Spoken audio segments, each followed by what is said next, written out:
Imagine being sent on an investigative mission when all of a sudden you're being chased by a Digimon down a long hallway. And at the end of it all, you find yourself in the middle of a Digimon war and the annihilation of your timeline. But then you get sent back 8 years before it even happens. And now your job is to prevent everything from happening again. So today I'm going to be 100%ing Digimon Story Time Stranger to save the world, which means I'll have to go through the heart-wrenching, plot-twisting main story, complete every single side quest, fill out and collect almost 400 plus Digimon in the field guide, and of course complete every single achievement. And so let's go back to the very beginning. And it all starts off in the demo of Digimon Story Time Stranger. Believe it or not, the progress from the demo actually carried over to the main game, and with the demo coming out, I believe a couple of weeks before the game officially announced, this was my first time ever stepping foot into the game completely blind. And the demo was when I knew that this game was going to be a certified banger. We went ahead and picked our character, Dan Yuki, and immediately we're thrown into what seems to be like a movie theater, talking to a girl named Mirai. And this is where we're shown an animatic of Digimon and our character going through and solving like time-space anomaly stuff. This doesn't all have to make sense right now, but just know this is going to be an insane journey. We are now thrust into the world of Japan as Dan Yuki, and working with us is the operator. She tells us that we are actually here to investigate something called anomalous phenomena, as we have orders from HQ to investigate whatever is happening in this area. And by the way, it's pretty beautiful. And so with our orders from HQ called Adamas, we are now tasked to go operate in this weird area. Kind of looks like a big gigantic Shiganshina wall. Apparently some like radio waves of anomalous phenomena has been just something's been emitting here. We go ahead and make our way through the crowd where we can see a bunch of NPCs talking about government oppression. There's a bunch of agents here and whatnot, and this triggers an earthquake cutscene. We then find ourselves underground the wall where the operator sends us some additional mission information. Apparently there are Digimon, phase electron life forms. From here we are now able to pick a starter, Patamon, Demi-Devimon, or Gomamon. And here's the thing, in the demo, at least in this version of the demo, I went ahead and picked Demi-Devimon. However, it actually ultimately does not matter, and you'll see what I'm talking about later, because eventually we do have to fill out getting every single Digimon in our field guide, aka our Pokédex, and for now, at least when you were playing the demo, it did matter who you picked, but ultimately it really doesn't. But for this demo save file, I went ahead and picked Demi-Devimon, and thus starts the beginning of Digimon!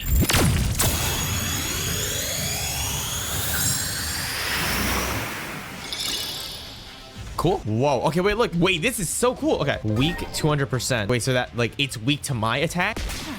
It is. Wait. Immediately off the hook, as someone that's never really played a Digimon game like this, I was just absolutely reeled in. The combat felt great. You're also able to scan other Digimon to see what they're weak to and like what typings and what moves you can do. We go further into the cave, and now we have the ability to start literally just jumping Digimon. If you hit your right trigger on your controller, you can actually fight a Digimon before you go into like an official battling like stage, meaning you can do fights without triggering the fight cutscene. But anyway, we keep on going through the tunnel, and this is where the plot kicks in.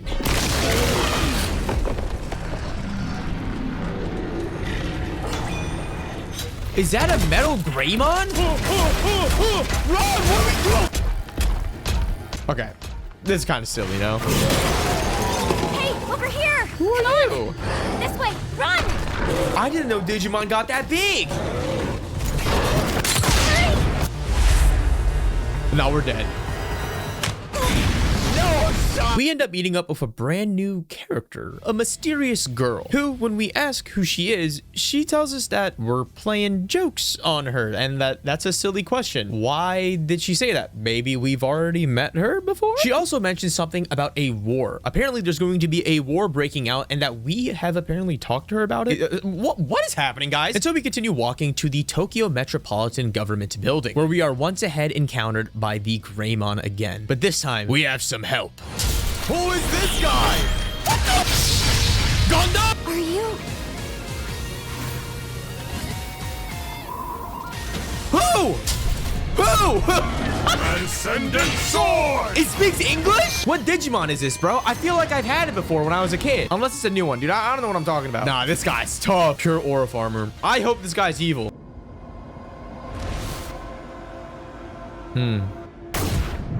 After that encounter with the Omnimon, yeah, I'm telling you the name right now, we make our way to the Tokyo Metropolitan Building successfully. And this is where we start being introduced to the mechanics of the game, specifically converting. Now, if you're coming from Pokemon, this might be a little bit different, but the idea is that you're no longer capturing Digimon or, Pokemon. Instead, you are going to be defeating Digimon, and as you defeat more Digimon, you get a scan rate up. Because of this, we already fought a couple of Coromon, so we're able to convert and bring a Coromon to life and onto our team. There's also the idea of increasing your scan rate by killing more. Let's say we killed more Coromon. Instead of scanning at 100%, you can scan at 200%, making that Coromon slightly stronger. And so with this knowledge, we go ahead and go into battle, and with this like jumping mechanic, we can immediately just fight and scan a bunch of Digimon, and continuously, because the loop is just surrounded by battling, we can just keep bringing forth tons of new Digimon onto our team. So right now, we have 4 Digimon already. This is when the game like genuinely really just got me. I just love that you can just keep battling, and you could just keep converting and bringing, Digimon onto your team over and over again. Now in the demo, we also meet a Chaos Dramon, a Digimon of the highest level like evolution stage, which ultimately just completely wipes our team. This is something that is basically kind of just put into the game where, hey, you're gonna fight Digimon that you're not supposed to be fighting anytime soon. So we go ahead and skip it. We end up taking the elevator to the 36th floor of the Tokyo Metropolitan Building, and apparently the girl to be protected, this mysterious girl, tells us that there's gonna be fighting on the roof, and it's already getting worse. And so as we fight our way through the ruins of this building, we end up triggering a cutscene and seeing what is in store in the story. Something big is gonna happen. What's wrong? Come on, quickly. She's gonna die. That is not a Digimon. That's not a Digimon. Holy. She's dead. We failed the mission.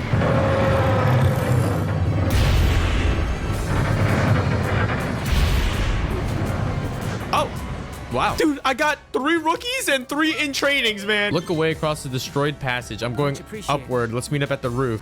Sure, dude. Hey, man. What? What in the world is going on? Oh yeah, Digimon can talk. I didn't know that. But with the sudden inclusion of a gigantic, what looks to be an Evangelion blowing lasers, we end up persuading this Biyomon to try and fly us to the other side of the building, which we ultimately have to make an emergency landing because we failed. But as we walk through, our operator ends up telling us and explaining the idea of Digivolution, the idea of evolving your Digimon into stronger different forms if you are able to meet the requirements. And if you're looking at this from someone that has never played Digimon before, you'll notice that there are multiple different stages and different forms you can take. One of the best and one of the coolest things that I've learned about Digimon is that one Digimon can evolve into basically almost any other Digimon into the game, meaning your evolution, like I think timeline, is just completely different for everyone, and that means you have way more customization in the Digimon that you can make. And so we make it to the roof of the Tokyo Metropolitan Building, where we can start seeing what seems to be the start of a Digimon war. On the roof, we also end up fighting our first kind of mini boss, a Kuwagamon, and this is when the game introduces my favorite mechanic, cross arts. A Digigloss! Now, it does make you wonder, how can our phone even turn into a weapon to defeat Digimon? Because I sure do wish that we could play some games on our phone. But no worries, because that's no problem for today's sponsor, the REDMAGIC gaming phone. Have you ever wanted to play games on a 144Hz screen with liquid cooling so that your phone doesn't burn your hand, and also a phone that still has a 3.5mm audio jack? Oh my zooey mama, I miss these. Well, let me introduce you to the brand new REDMAGIC 11 Pro gaming phone. Oh, it's so beautiful. This thing is powered by a Snapdragon 8 Elite 5 Gen chip, which means that this beast of a phone can handle any game that you want. And I'm gonna say it, I think mobile games are good. Honestly, I'm gonna say it, I'm an avid Pokemon Go player. I am a humble level 52. And one of the things that I absolutely hated about my old phone was that it could not handle the natural refresh rate of Pokemon Go. But with the new REDMAGIC 11 Pro, which I got in the Sub-Zero color scheme, by the way, I could finally play Pokemon Go and actually look at my Pokemon in all of their smooth FPS beauty. And with a 7,500 milliamp battery, this thing's battery life will literally last you all day, which means I can actually have a phone that will let me play Pokemon Go how I wanted to play it for so long without it dying immediately, by the way. And also, did I mention that the REDMAGIC 11 Pro can literally refill to almost full battery in about 67 minutes? And if you don't play Pokemon Go, that's fine. But if you like COD Mobile, Genshin Impact, Fortnite, any other performance intensive game, I'm telling you, they have to be played on the REDMAGIC 11 Pro. It is genuinely impossible for me to look at mobile gaming the same way after having this phone for almost a month. And also, just look at how cool this this phone is. Like, I keep glazing it, but it's just so cool. Oh, look, my shiny Gigantamax Charizard, but look at the fan in the back. It's moving. So yeah, check out the REDMAGIC 11 Pro using my link in the description. I'm telling you, you're never gonna experience mobile gaming the same ever again. Like, I literally use this to play Pokemon Go because it's just so much more smooth. And also, I just wanted a device that can handle the games that I wanted to play. So yeah, thank you guys for checking out REDMAGIC. It really does help me out a ton whenever you guys check out the sponsors of my videos. And also, this is just a product I actually genuinely enjoy and I've been using for like the past month. So yeah, thank you so much to REDMAGIC for sponsoring today's video. And let's get back into some more Digimon. We're all just throwing hands. Guess what?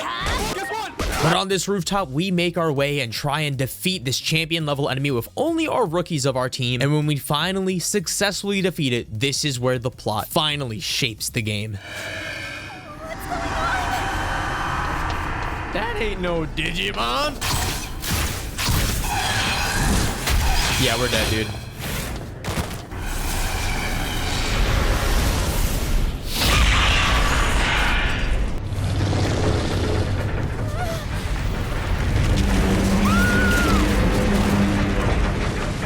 Why do they want this girl so much, bro? Is she a Digimon too?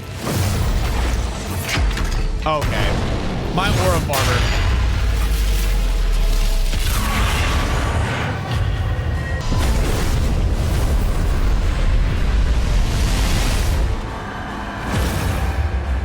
What the heck?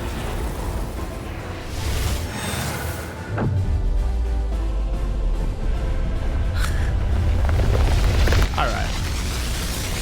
There's a big robot. So let's nuke the center of the city. And with the explosion of what seems to be the end for our character and the girl that is meant to be protected, we wake up in the digital world of the Digimon. We meet 3 Digimon here: Minervamon, Lunamon, and Chronomon. And while here, the dark shadow that was chasing us and the girl suddenly appears. We're instructed to go ahead and rush downstairs to protect the egg of the temple. The egg is one of the most important things apparently that they have to protect, and if, I don't know, something happens to it, apparently the world will end? Maybe. And so we rush on downstairs where it is we are very much implored to protect this egg. And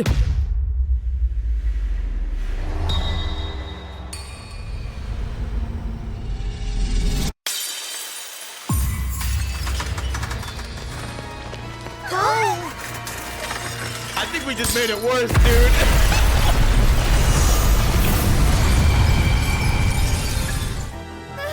The egg! oh my god, I cannot Precious believe it, egg dude. of the great guardian. One meant to save this world. Egg thief!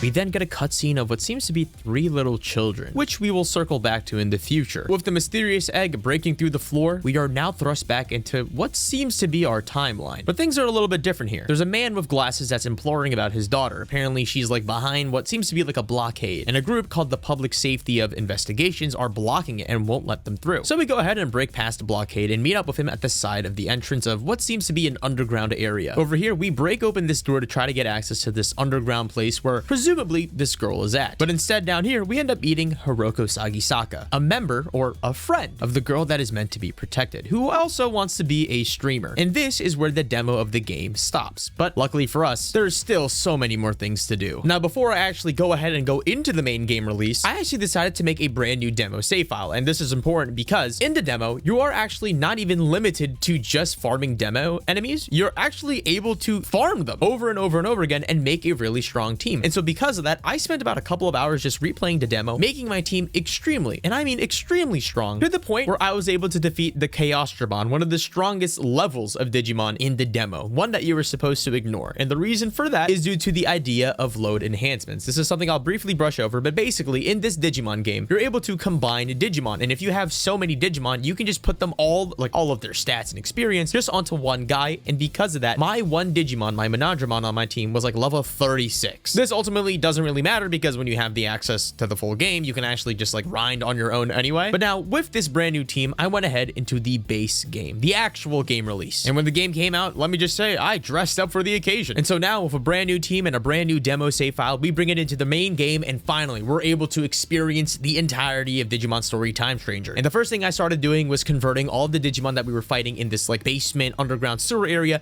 and just adding them to my team. One of the key things that I'm trying to do in the game as I'm playing is because because you're able to convert Digimon through battling, you can actually just keep converting and keep adding a bunch of Digimon to your team. And something that the game does is that as your team levels up, so does all of the Digimon in your box. And with the method of load enhancements, which is the idea of putting all of those other Digimon onto one Digimon and like kind of stacking their points and using their experience to make one Digimon stronger, this in turn means that we're able to get a whole bunch of Digimon, train a whole bunch at once, and with all of their cumulative XP, we can just put it onto one Digimon, making our one Monodramon a level 38 champion. Well, not champion rank in Digimon, but more so just, you know, metaphorically speaking. And so we make our way through the sewers, battling as much Digimon as possible, converting them as much as possible until we finally meet the girl meant to be protected. You okay?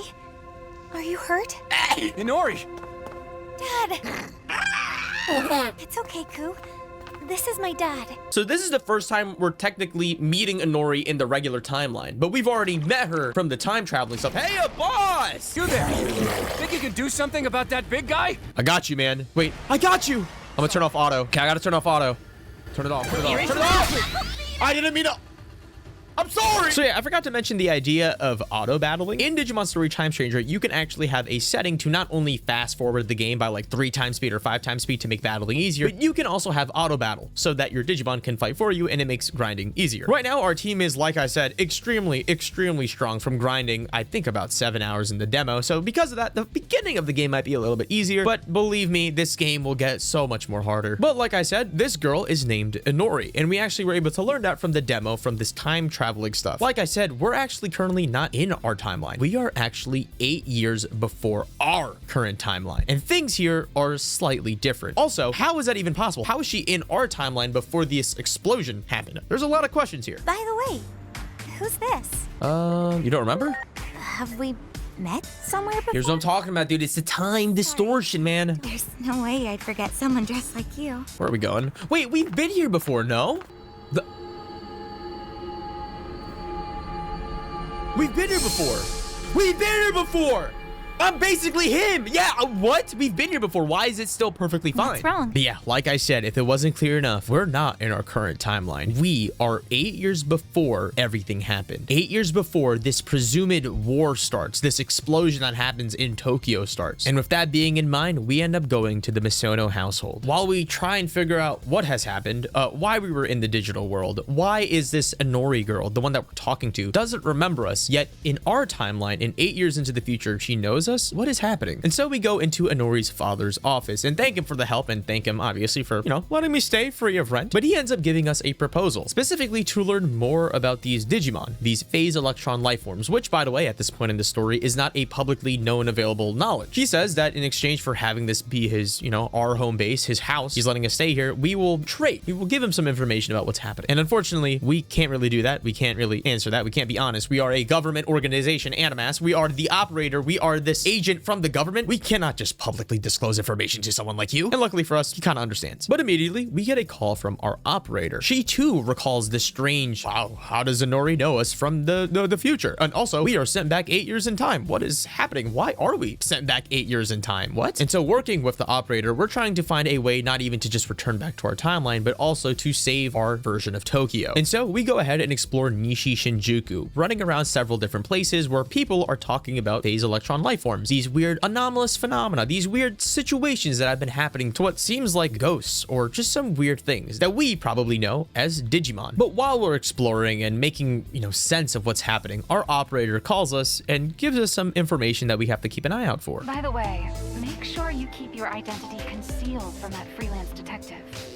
And the possibility that you've traveled through time as well, of course. But how are you talking to me? Adamus's own research into time travel was suspended after a series of accidents in the early stages.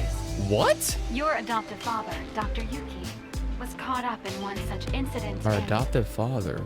Okay, they're basically planting the seeds that our dad is somewhere displaced in time. Maybe he's the shadowy figure.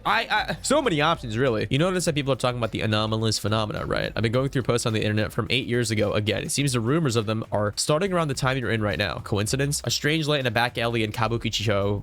Go to the back alley in Kabukicho. Okay, well, we're kind of hinting at the fact that maybe we are the reason why there is, you know, all the anomalous phenomena happening in the first place. Kind of like, hey, spoilers, but you know, the movie's been out for a while. Kind of like Miles Morales, dude, the original Anomaly. That's us. We make our way through some alleyway in Higashi Shinjuku where we find a strange light, which when we touch, turns into an elevator door thing. Upon entering this door, we're thrust into what seems to be a faceless theater. And in here, we meet Mirei Mikagura, the theater manager from the In-Between Theater, a special space apparently located between different space-time dimensions. I have no idea what's happening, by the way. But upon leaving the theater, we get an insane status update from the operator about our current timeline. The situation here is nigh hopeless. It all started with a conflict between Digimon, but now humans and their mechanized weapon have entered the fray, making it an apocalyptic three-sided conflict.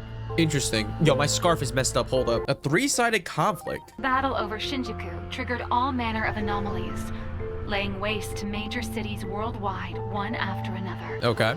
The disaster that sparked this global calamity has been dubbed the Shinjuku Inferno. The Shinjuku Inferno. Sole hope may lie with you, now that you've been flung into the past. No one's ever tried to rewrite the past before. All we can do is have faith in you. Well, that's like not scary at all. We're now introduced to the agent rank system. There's 10 total agent ranks with stages of evolution for Digimon locked behind a couple of ranks, and you get these points from progressing the main storyline. But yeah, apparently there's a war back in our timeline. Doesn't matter though. We go downstairs and we meet Hiroko, who apparently has like some type of gig and some type of streaming thing that she wants to do at a weird place where maybe we need to protect them. So we tag along into the sewer system and find a couple of Digimon that apparently Inori recognizes. The Digimon from before, Q, that she was protecting. And so we make our way through the entirety of the Tokyo sewer system trying to catch up with Q until we finally catch up and start fighting a boss. And well, since we are very much overpowered, one shot takes half the HP of this Cyclone Mon. The fight was pretty quick, except for the cutscene that happens. Good damage, hyperheat. Cool! I can't protect anyone. It's gonna evolve. If only I was stronger. I know what it's gonna evolve into. I could have saved. It's going to evolve into the humanoid. It's gonna evolve because of the bonds of friendship. A special development. I'm calling it right now. I want to protect Ku. I want the strength to protect him. Okay, this is kind of fire, man. I'm calling it. It's gonna be the demon boy, the demon humanoid boy. I'm calling it right now. Holy, this is such a cool animation. I knew it! Dude, I'm the time stranger. I know all plot lines. I was like, dude, there's no way that this kid comes out of nowhere in like in the demo, right? So fire. Agiomon. Agiomon. Thank Agiomon, what a cool name. I'll protect you with my strength. He has goat hooves. I've never noticed that. Oh my god, it's because he's the goat. Let's do Wind Claw. Oh my god, he's so correct. Common Hammer.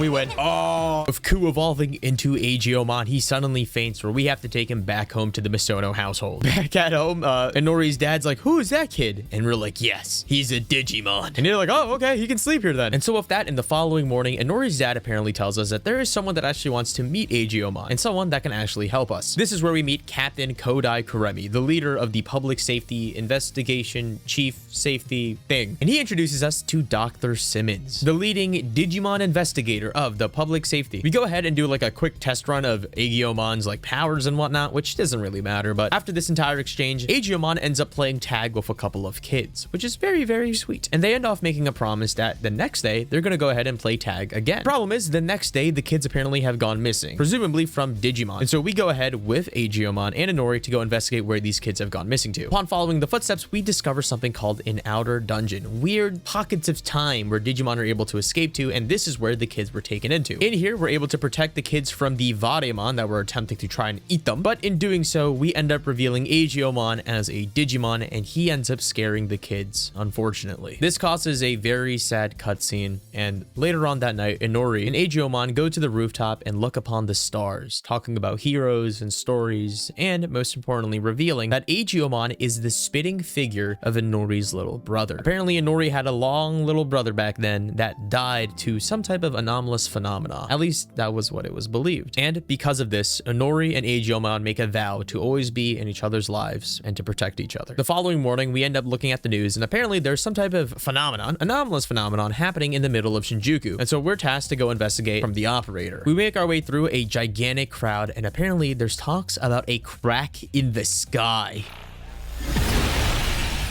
What the? It's Minerva! All of a sudden, a Geogreymon and Minerva break open from the sky into our world. And so meeting up with Minervamon again, we team up to take down the Geogreymon. Wait, actually, I think it's just called a Greymon. Same thing, dude. After a very, very long fight, we're able to successfully subdue the Greymon. And now, with Minerva, we go on back home to the Misono household. Hey, Agent, look at this.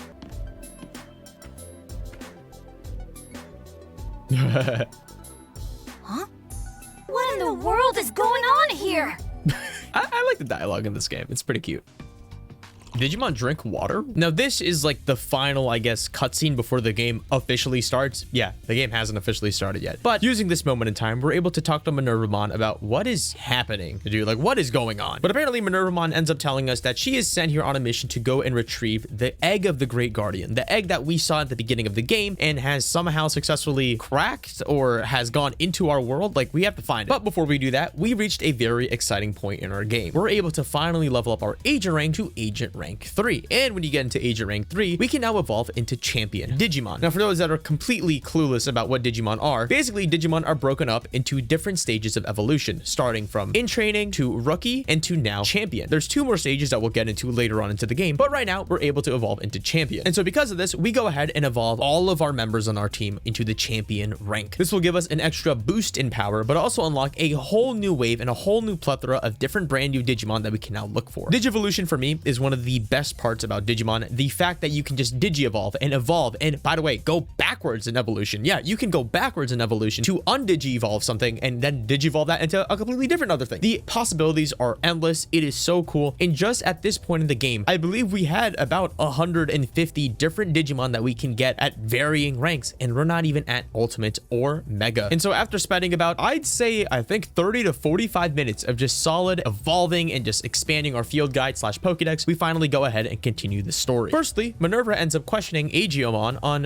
where is he from. Apparently, he's not from the digital world where all Digimon are from, but instead he doesn't remember. Actually, he doesn't remember his birth, which is really, really strange because as we know, all Digimon are born and raised in the digital world. And so we investigate a reading coming from the underground sewers where we once again meet the Dark Shadow. Upon following the Dark Shadow, we're able to finally locate the egg of the Great Guardian, which has appeared to be cracked open. Suddenly, Agumon gets kind of a revelation. Apparently, he thinks that he's been here before, which leads us to believe Agumon might be what has hatched from the Great Guardian. But before we continue, a portal breaks open. Oh yes.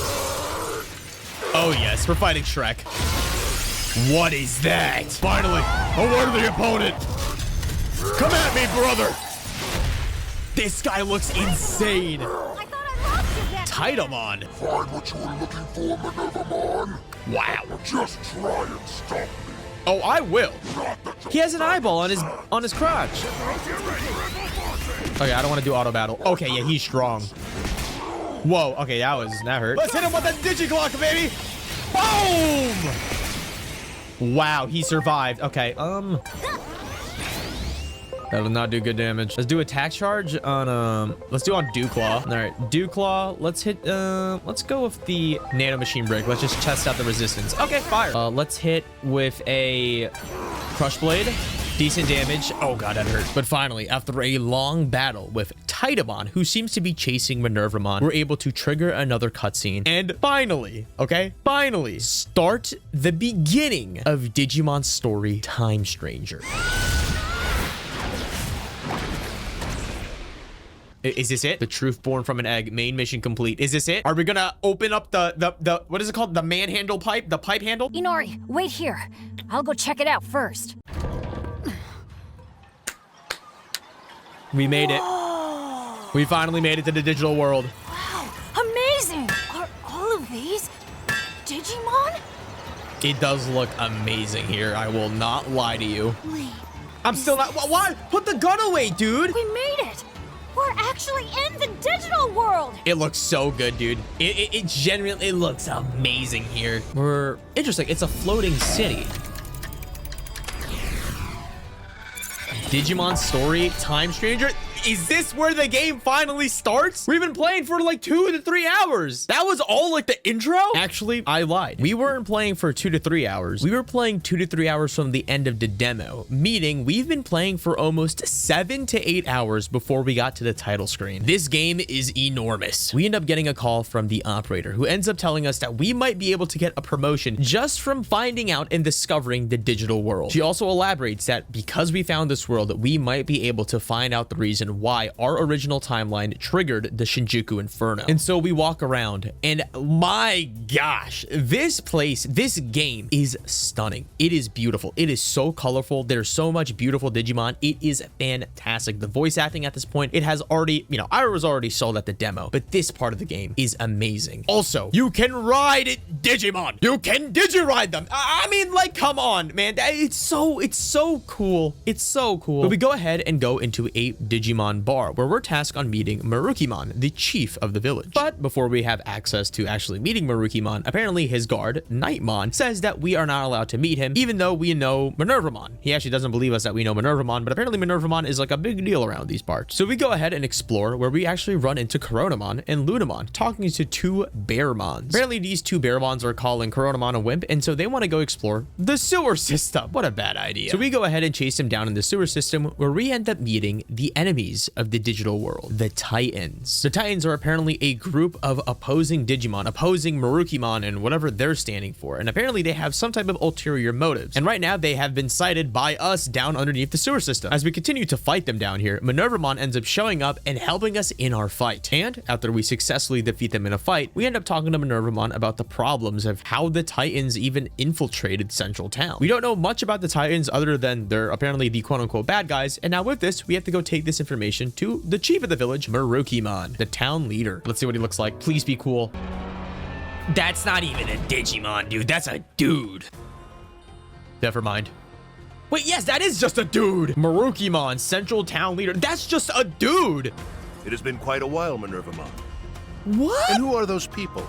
Are they human? There's something else I need to report to you first. The Titans are in town. We ran into some in the sewers. While Minervamon is giving the report to Marukimon that apparently Titans have invaded our town, she also implores that, hey, these are humans. They're from, they're not from here. Can we, somehow get them home? To do this, we have to open some type of gate by using like the radio comms tower. And Maruki says that, hey, that's not possible. The Titans are apparently attacking the radio operation tower. So because of that, obviously, we have to go ahead and save the day. So in order for us to get back home or open the gate or some type of hoobla hooda, I don't know what's going on in the digital world, we make our way up to this tower, the central tower. And up here, we find out what has been disturbing the radio tower. That cloud is interfering with reception. Okay, well, it's not that scary. I thought it was gonna be... Is that a Parrotmon? That's a Parrotmon! Okay, huge. Let's do this. Auto off. Of course, we hit him with the trusty Glock, baby. Boom!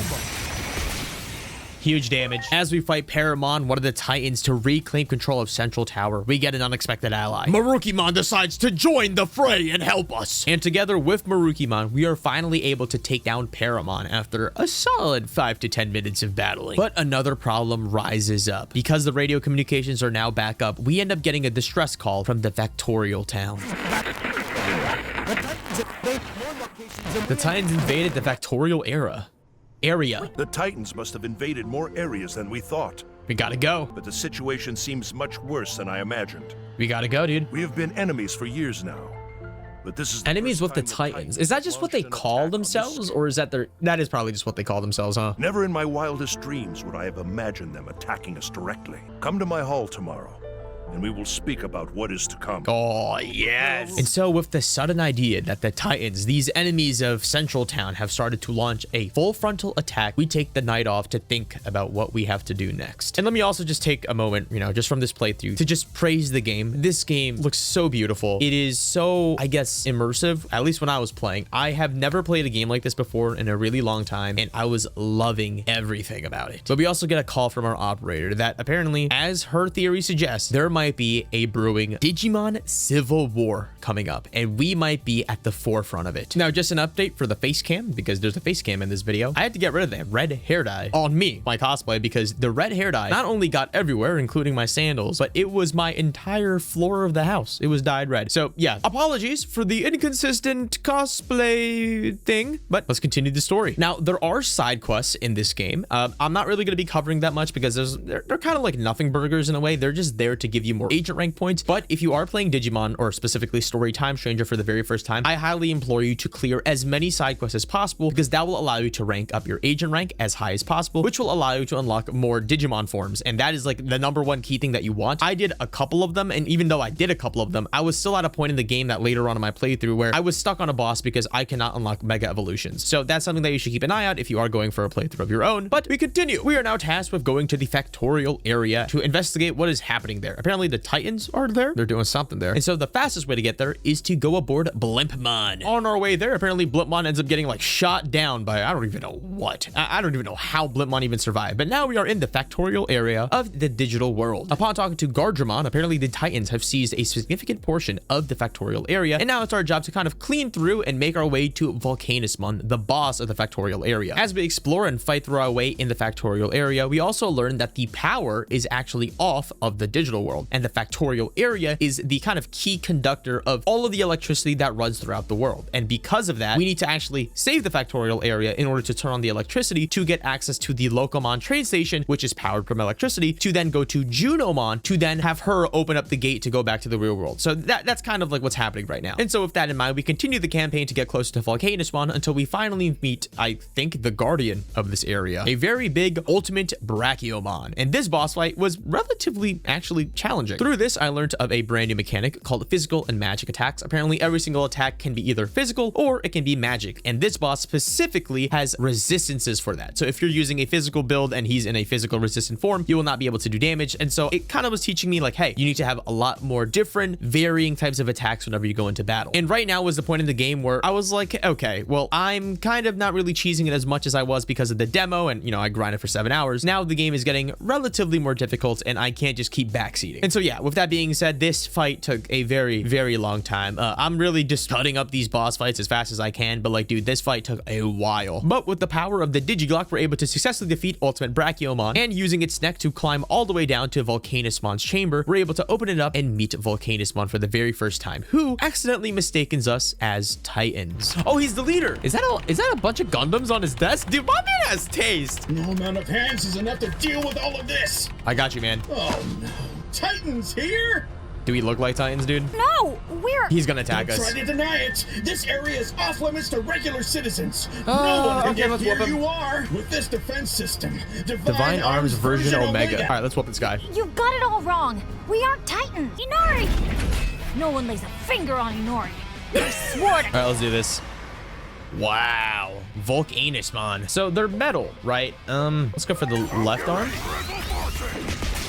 It's resistant. That's hot. So this fight was really, and I mean really, really difficult. There's a lot of things that actually go into Digimon battling, and I'm not really going to cover all of them right now because we're still at the point in the game where we can kind of cruise by without really worrying about all the really specific details about fights. But all you have to know is that there are resistances and super effectiveness when it comes to moves. And this was a fight where I had no idea what I was doing, so I just kept hitting and using my Digiglock. The hard part about this fight is that Volcanismon has multiple arms, and these arms can keep coming back and like in and out with phases, and they do a lot of damage, and it was just a really, really hard time in this fight. But with lucky timing and very, very precise like move direction, I was able to just time my Digiglock to hit him so that every single time he is vulnerable to a cross art attack, I could just do a bunch, and I mean a bunch of damage to him at once. But in the end, through very persistent thinking and attacking, we're able to take down Volcanismon and continue the plot.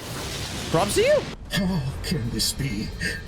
My divine arms. You lost. Is this where it all ends? At the very least. Not the Gundam collection. It's cool. You tried to save my treasure. No! No! No!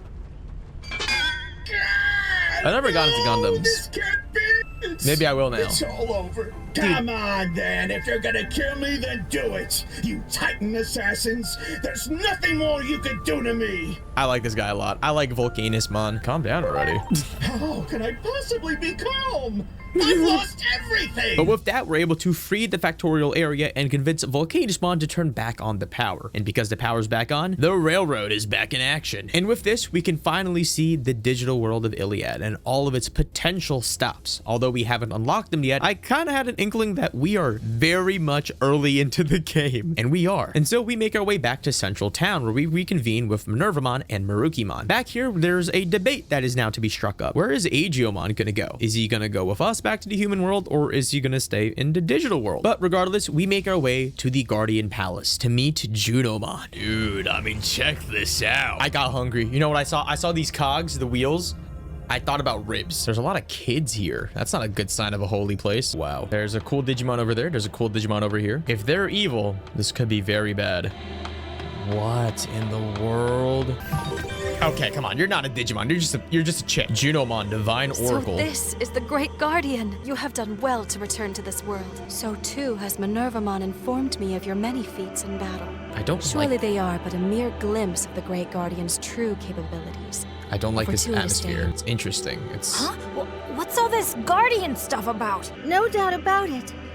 You're the Great Guardian born from the egg. Here and now, I officially acknowledge you as the Great Guardian. Now, to catch you guys up to speed, yes, Agiomon is now confirmed to be the Great Guardian. And before we are apparently sent back home, we are given the tale of Chronomon, the hero of Iliad. Apparently, a long time ago, the god Homeros, who is like the host of this digital world Iliad, worked with Chronomon to bring a peaceful environment to Iliad. But then one day, the Titans decided to take over Iliad. And so they launched a war on the world. To protect everyone, Chronomon decided to fight against the Titans and was able to successfully push them back. The problem is though, Chronomon perished from this fight. However, he left an egg. This egg would eventually be known as the Great Guardian, who would then eventually revive to bring peace back to Iliad. And now that we know that Agiomon hatched from this egg, he is going to be the Great Guardian who is supposed to bring peace to Iliad. And now that the War of the Titans is now brewing and the potential of a civil war is underway, Agiomon must rise to the occasion and protect Iliad, for he is the successor to Chronomon. Now, because of this tale being told, Junomon ends up telling us that it's not that easy to just open up the gate and send just us back to the human world. The reason being is because if you are to open the gate, then Digimon can go across the gate and things can really happen, and you know, some conflicts can happen. Like the conflict that happened a couple of years ago, 3 years back, where it is assumed that that conflict was why Inori's little brother and mother passed away. And so Junomon gives us an offer. If Agiomon, who is now officially known as the Great Guardian of this world, if he is able to bring peace to Iliad as he is supposed to, then opening the gate will be much more of a possible task. And so because of that, we now have to go aid Agiomon in trying to bring peace to the digital world. And so we have to go to the Abyss area to go investigate and bring quote-unquote peace and relinquish the Titans' control from specific areas. The first of which is the Abyss area, like I've mentioned. This place is a like ocean monument coral reef area, which I absolutely love. I think this is my favorite area in the game. It is just so beautiful and vibrant with colors. And upon arriving here, we question a couple of the villagers here. But so far, this village looks actually fine. It doesn't look like the Titans have done anything here. However, there is a rumor going around that one of the villagers is a traitor, as they have apparently been seen colluding with a Titan. This villager is Shellmon, and upon entering Shellmon's home, we end up finding out the truth of the situation. One of the Titans, a Divermon, was apparently injured, and Shellmon was nursing it back to health. The problem is though, you know, it's a Titan still, right? It could still bring conflict. However,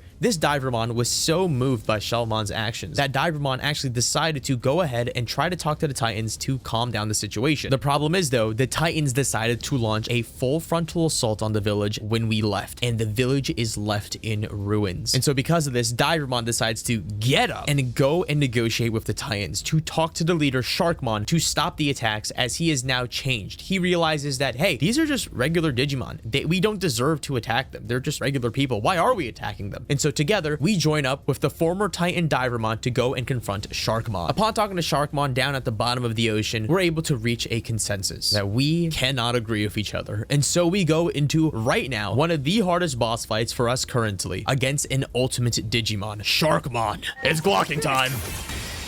Yeet!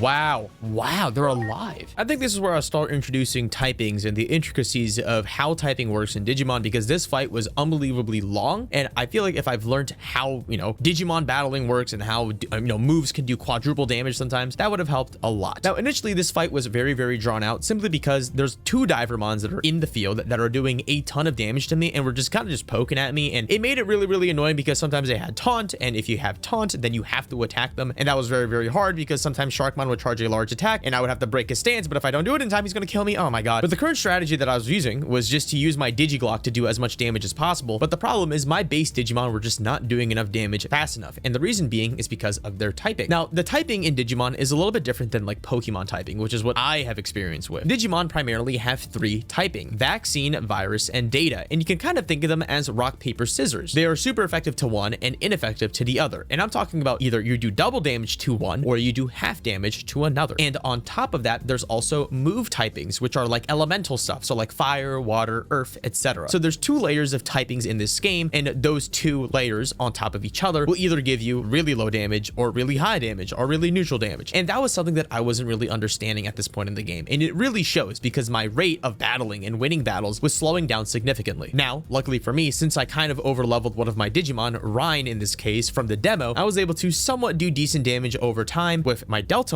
in this case right now. But as the game goes on, especially when I start getting to ultimates and when the battles get harder, because I eventually swapped the difficulty to hard, I am telling you, this game gets much more difficult. But for the time being, we successfully defeat Sharkmon. Oh my god, dude, that was such a hard fight. Damn it!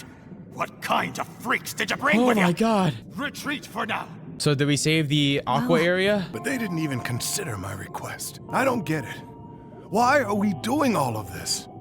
Excellent question. I have to think of something reassuring to tell Shelmon, huh? She left a note. Look at this. The villagers talked, and we all decided we can't stay here anymore. I know you're a capable warrior. That's kind of sad. You should be fine. I'll never forget our time together.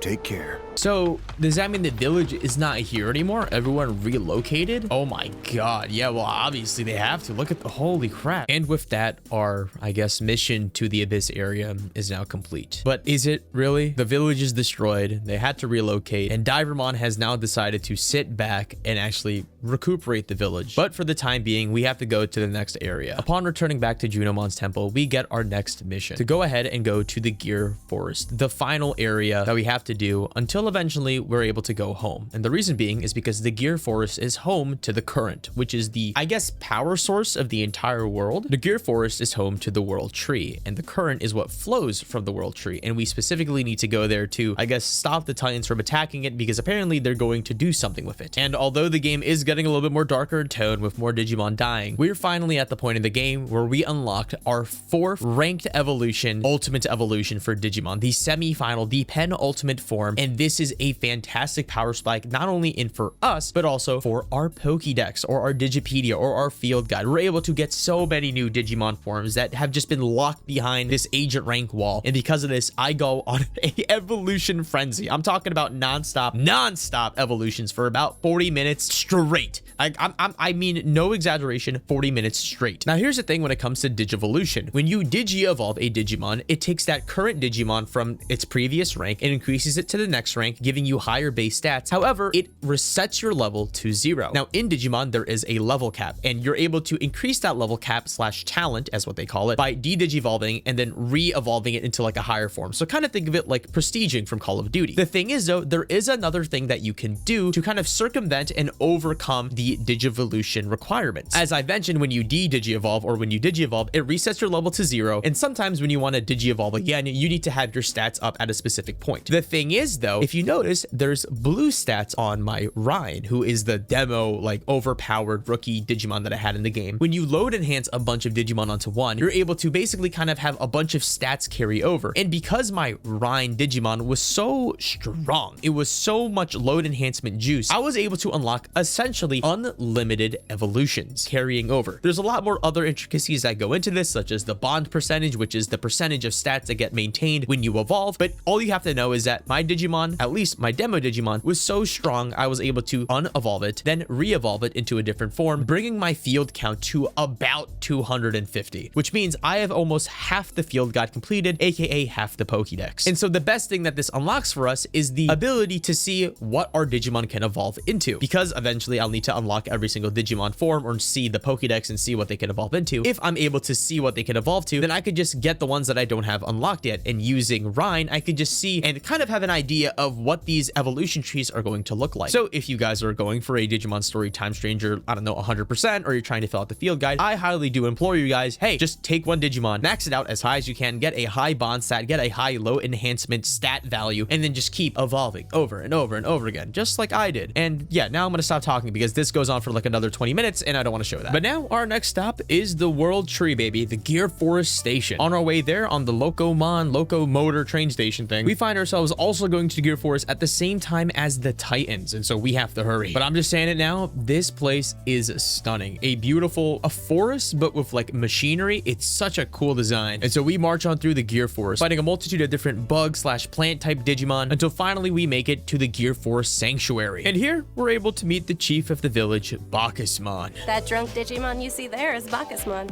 Bacchusmon. He's the chief of this village, I guess. I suppose you could call me the partner of that drunk. Junimon asked us to come here. The World Tree is going to be targeted. Yeah, he does not care, dude. Upon arriving at the sanctuary, apparently Bacchusmon is just so drunk and just in alcohol that we have to just go ahead and visit the sanctuary where the World Tree is held with Sirenmon. Before doing that, we get like this really weird Breath of the Wild, like Link forest scene where like the trees are whispering, we're going crazy. But you can actually solve this by looking at the tree that is following you in the middle and attacking it. Finally, we're able to make it to the World Tree where we can start seeing the Titans, the bug Titans, start biting away at the tree and potentially ruining the current. And so we go into a battle. This battle was a little bit more challenging than normal, but it wasn't like an official boss battle, I'd say. It was more like a mini boss little stage, right? But something wrong happened. Even though it looks like we've, successfully warded them away, the Titans were able to successfully inject the tree with a strange substance. Upon going back and retreating to the village, Bacchusmon tells us that we have a message to deliver. There will be an inevitable all-out war against us and the Titans, and that the days of peace are over. And so we walk back to the Locomon train station to go ahead and meet Junomon and tell her this message, when all of a sudden we get a report from Hawkmon that the Titans have already started their siege against Junomon's temple. And this here is the start of a brand new chapter in the story where things are going to quite literally take a turn for the worse. Wait, are we gonna holy, okay. Look at that! What is this? Is this a mega? I think the war might have already started. The Digimon war arc. How many wars are in Digimon? It sounds like this is like every Tuesday. Reason. I'm the Great Guardian. Yeah, let's do this, man. He's the main character, not me. Okay. Grand Kuwagamon. Look out! Clear the way! Boom! Okay, I did want to fight it, though. Can I fight it? It's over there. Let's go. Okay, but they have a whole temple of a bunch of cool Digimon. Finally, a boss fight. A worthy opponent. It's a little tanky, but... I shall deal with things here. Go. Head into the temple. Junomon. What the? Heck yeah! If you could do that, why didn't you do it from the start?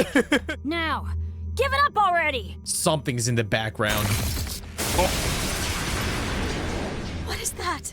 Wait, you can get out of your chair? Titamon! And then a bunch of these... I forgot what they're called. I can low-key solo you guys. I would never hand over the treasure. Okay, but like realistically speaking, if we could beat them, you could smite them. Let's put the red rings over her head. Is that the treasure? It contains the power of the hero Chronomon. It must not fall into the Titan's hands. I entrust it to you. Please, take it and flee. We can solo them. Okay, maybe not, maybe not. Wait, are we gonna go back home? You want us to flee into this hole? You think I'd allow that to happen? Yes. Digimon! He's gonna stay here. Great Guardian, you must stay behind. He's gonna stay here, and when he comes back, he's gonna be an Omnimon. Or some evolved form, huh? The humans will return to their world, but we must defend ours. But what about the treasure? But Titanmon is after them. There is nothing greater than fulfilling your destiny. I mean, I guess. What is it that you should be doing? Made my choice. That night, I decided to protect Inori. That we'll be together forever. What does that mean, though? Like, you're coming with us? What? What are you saying? That's okay. Okay, You okay, are wait. the great I don't know if I agree with this, Agiomon. I'm not gonna lie. I thought you would stay here. Defending this world. How could you choose to protect that human? Are you abandoning us? Abandoning this world? We're not doing that. We're just gonna be right back. Okay, wait a minute. All right. Whoa.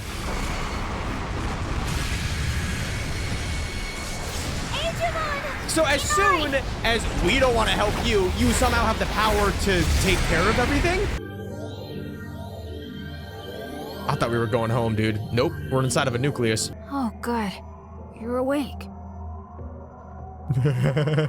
Just chilling. I know you just woke up, but we've got to hurry. It looks like we lost the treasure. Of Junomon sending back Chronomon's treasure back to the human world and us with it, and her being What seems to be a little bit mad at us. we have no choice but to go ahead and try to get the treasure before the Titans get us. But here's the thing. If we're going back to the human world and the treasure's coming with us, what about the Titans? And also, how about we just let Agiomon handle it? I'm sure I could never replace your little brother. That's a crazy thing to say. But I'll always stay by your side. My place isn't the digital world. It's by your side, Inori. Why does it sound like this? But why does it... He's evolving! Let's go! What can even be... Whoa!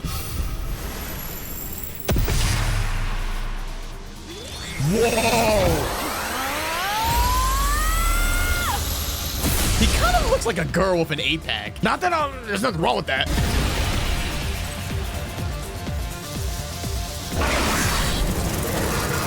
The Digimon are invading the real world now. Oh my god. This is war! Holy crap.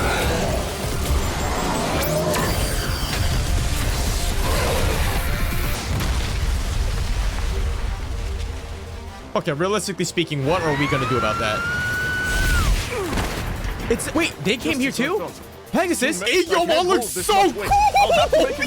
That's the craziest crop top I've ever seen, too. Oh my god. That's right. The Digimon have now started to invade the real world. And with Agiomon evolving into Agiochusmon, a brand new, stronger form, we need to retrieve Chronomon's treasure as fast as possible, as that holds the power of Chronomon. If the Titans get on it, there's no telling what could happen. We make our way through, fighting through Shinjuku and all of the Digimon inside of there, until we finally meet up with public safety. They give us the task of delivering batteries to their special units in order to emit protective barriers to prevent Digimon from going to specific areas and therefore containing them. Captain Kurumi ends up giving us a task to go down into the sewers to activate the electromagnetic generator. This thing should be able to emit kind of like an aura to make the Digimon not attack us or go into a specific area, which is perfect for us. It allows us to go focus and try to get Chronomon's treasure. Before leaving to get the treasure though, Dr. Simmons gives us a mini EM net generator just in case. And now, the fight for Chronomon's treasure awaits us.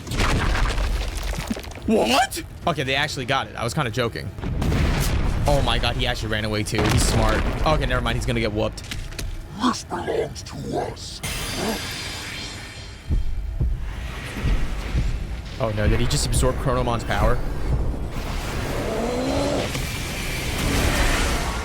Oh, you gotta be kidding me. Titamon plus Skull Balukimon. When in doubt, use the Glock. Oh my god, that's odd. This level of disturbance should have been more widely reported around the world. Yeah, you're right. If this is already happening in the past, why is it not popping up in our main timeline? At this rate, Shinjuku's destruction could happen even sooner than 8 years from now. Could it be that our actions have rewritten history? Have we somehow made our fate even worse? Okay, wait, I wasn't trying to do that. Did we speed up global collapse? Let's say, has history changed for the worse? What in the world are you talking about? You see the future, let's say the future is.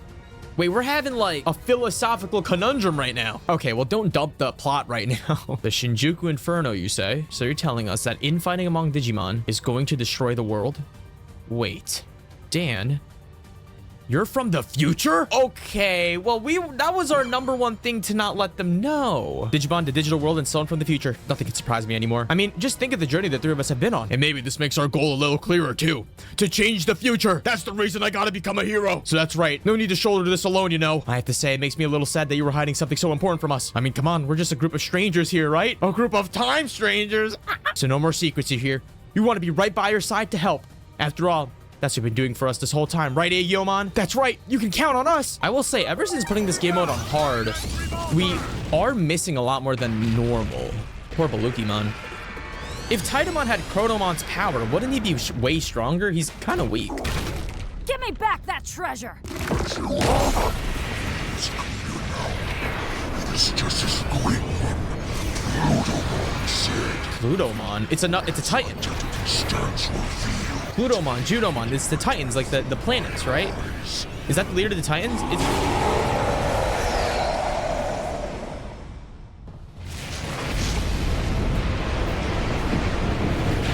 Whoa. Titamon Berserk. We'll see. We got this. Unless he does a lot of damage. Holy moly! Titamon is amassing power in his massive blade. The air turns menacing. What was that? Did he just ult? He just ulted! Because Titamon was able to absorb Chronomon's treasure, he has now the ability to time skip his ultimate charge. Yeah, it's pretty bad. And we all died, by the way. And keep in mind, this is with a pretty relatively overpowered team to some degree, right? I did grind a decent amount and my team was relatively strong, but still, this was a very difficult fight. Luckily for us, though, the operator tells us that we can use the mini EM wave drive thing that Dr. Simmons gave us to try and stop the time stop ability. Mini EM net wave generator. Now. Is this really gonna stop a Digimon that can control time? Are you goddamn kidding me? Anyway, let's do this one. Trident Revolver. Oh my god! Wait, we beat it with the attack charge! I don't think that was supposed to happen.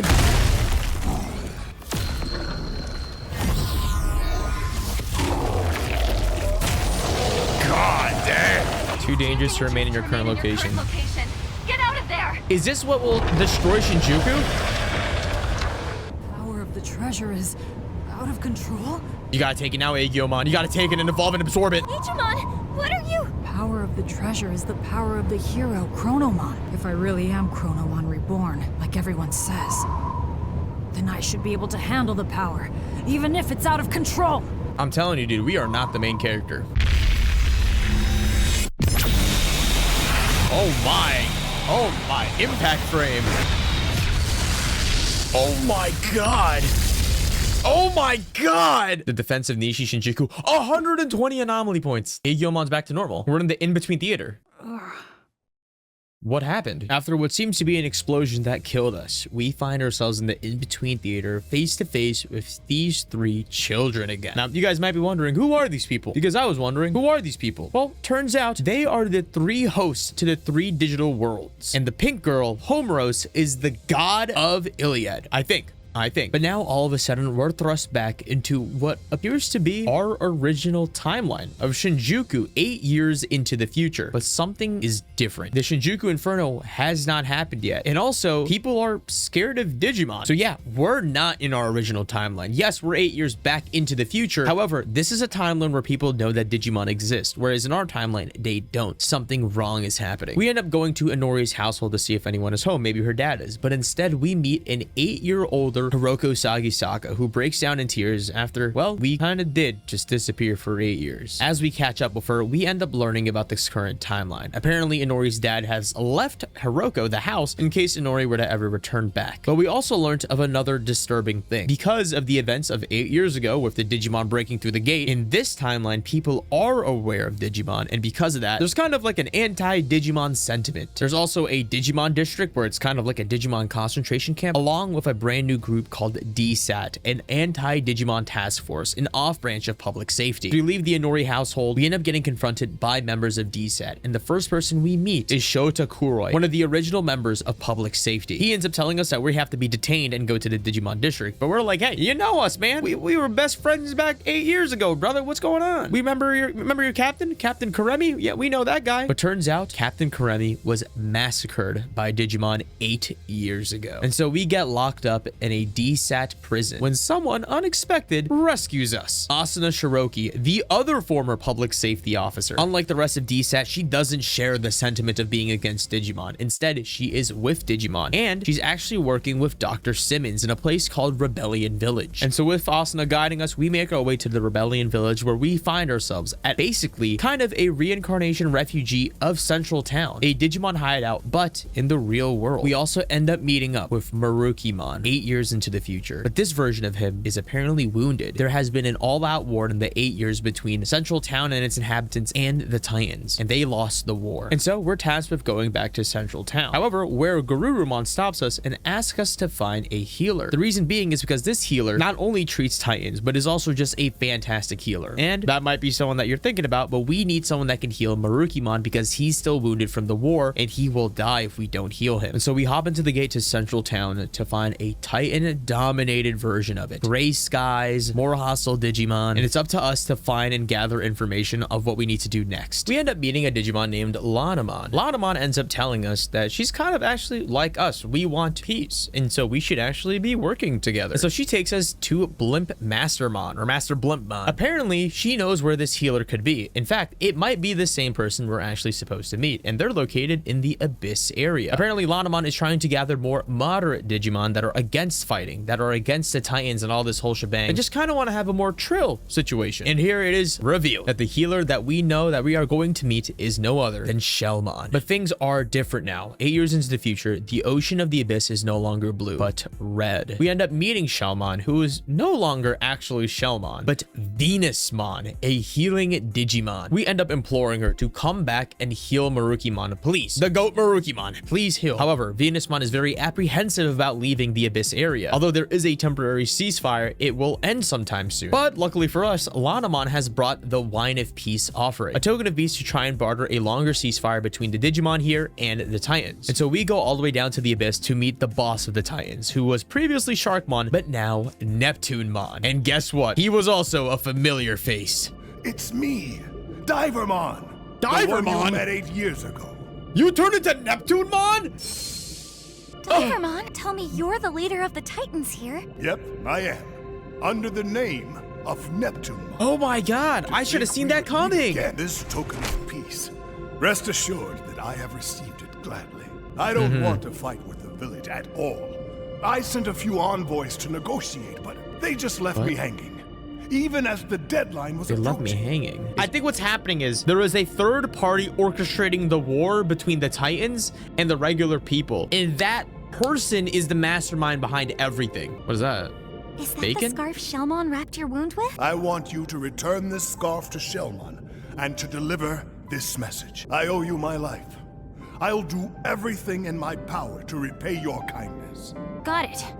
We'll give Shellmon the message for sure. Oh my gosh, things are getting so complicated. I'm counting on you. And so, bearing great news that apparently the Titans want peace, we go back to Venusmon and tell her that, hey, we delivered the Wine of Peace as you wanted, and now there is going to be peace. It's going to be good. And we also revealed that Neptunemon was actually also Divermon. So that's why, hey, things are kind of looking up, right? Right?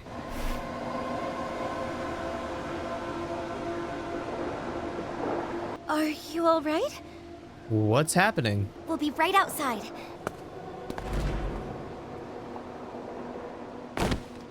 What? Have I done? What? Is she the one that's been killing the envoys then? I know what happened. She poisoned the wine. The wine of peace. She poisoned it. Whole A token of peace.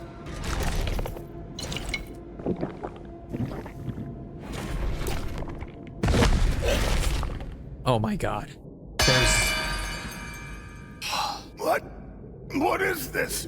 What a shot. In the end, I never got to tell you how grateful I am for what you did back then, Shelmon.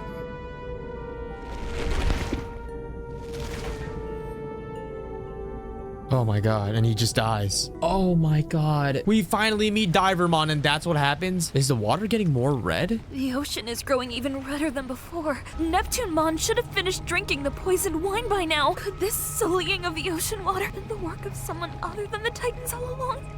There's a third party. Oh, I have been so wrong. What the f... We can't breathe. It's gotta be a human that's doing all... It's the dad. It's the dad. Because the dad probably hates all Digimon, right? Because they took away his daughter. I don't know. I don't want to say anything. I'm just leaving predictions, but it seems like... We're back in the in-between. Again. Place. You were supposed to meet an untimely demise from the toxic fumes emitted by the poisonous sea. That dark shadow is an omen of coming despair. A cry from the future saying go no further has distorted time. Normally, that's a power bordering on taboo.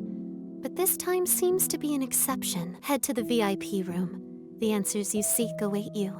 Wait, so we died. We canonically just died and we went back in time? We're back in the God room. This is where the story takes a real big time travel heavy story turn. Apparently to, break it all down, Venusmon gave Neptunemon a poison from the wine of peace. And because of that, it had caused the water vapor to basically kill everything and us included. However, for some reason, that dark shadow that appeared was able to cause us to revert time and return to the in-between theater. In here, we're able to watch the Akashic Vision, a retelling of the story of what had happened. And using this Akashic Vision, we could see what has happened in the future or in our future, in our timeline. However, my theory is that because, Agiomon is the reincarnation of Chronomon and his power is coming back, we are able to now revert time and perhaps change these pivotal moments in history. And that's exactly what happened as we went back to the timeline. However, this was before we delivered the wine of peace and before we knew that it was poison. And so we continue the story back before the poisoning has even happened. And now we question Junomon if she knew anything about the poison. And according to her, she knew. Actually, kind of. I believe Venusmon put a sedative instead of an actual poison to actually kill everyone. So there's still something awry. Someone actually did poison the sea, but it wasn't Venusmon. So who was it? But then apparently we find out that Lanamon has gone back into the blimp and presumably is trying to leave. That's really suspicious. So we make our way back to Master Blimpmon, where we actually find out that Lanamon was behind all of this, poisoning the wine of peace. It was all because of her and that she tricked us. She was never friends with Venusmon. She was never a moderate Digimon. She was in fact working directly with the Titans. And because of that, we shoot her. Lanamon proclaims to us that it's all our fault and Chronomon's curse is the reason why the Titans have been basically excommunicated. There's some type of grudge going on here, but we still have no idea what's happening. Regardless, Lanamon is able to escape, but we have bigger problems. We need to stop Neptunemon from drinking the poison and restarting the future vision that we saw earlier, that older reality. So we make our way to Neptunemon, where we are successfully able to stop him from drinking the wine of poison. And Divermon and Shellmon, or should I say Neptunemon and Venusmon, are able to finally reconnect when all of a sudden Lanamon appears from the back. No! No! You have to give me the way! I was so close! The plan was perfect! Flawless from start to finish! Big, fat noses into it! Why did you go through What all are you that gonna effort even just do? to get close to us? Power means everything to Titans. First time anyone ever showed me any respect was when I succeeded in tricking a human. What? In the fight against humans 8 years ago, I managed to fool their leader.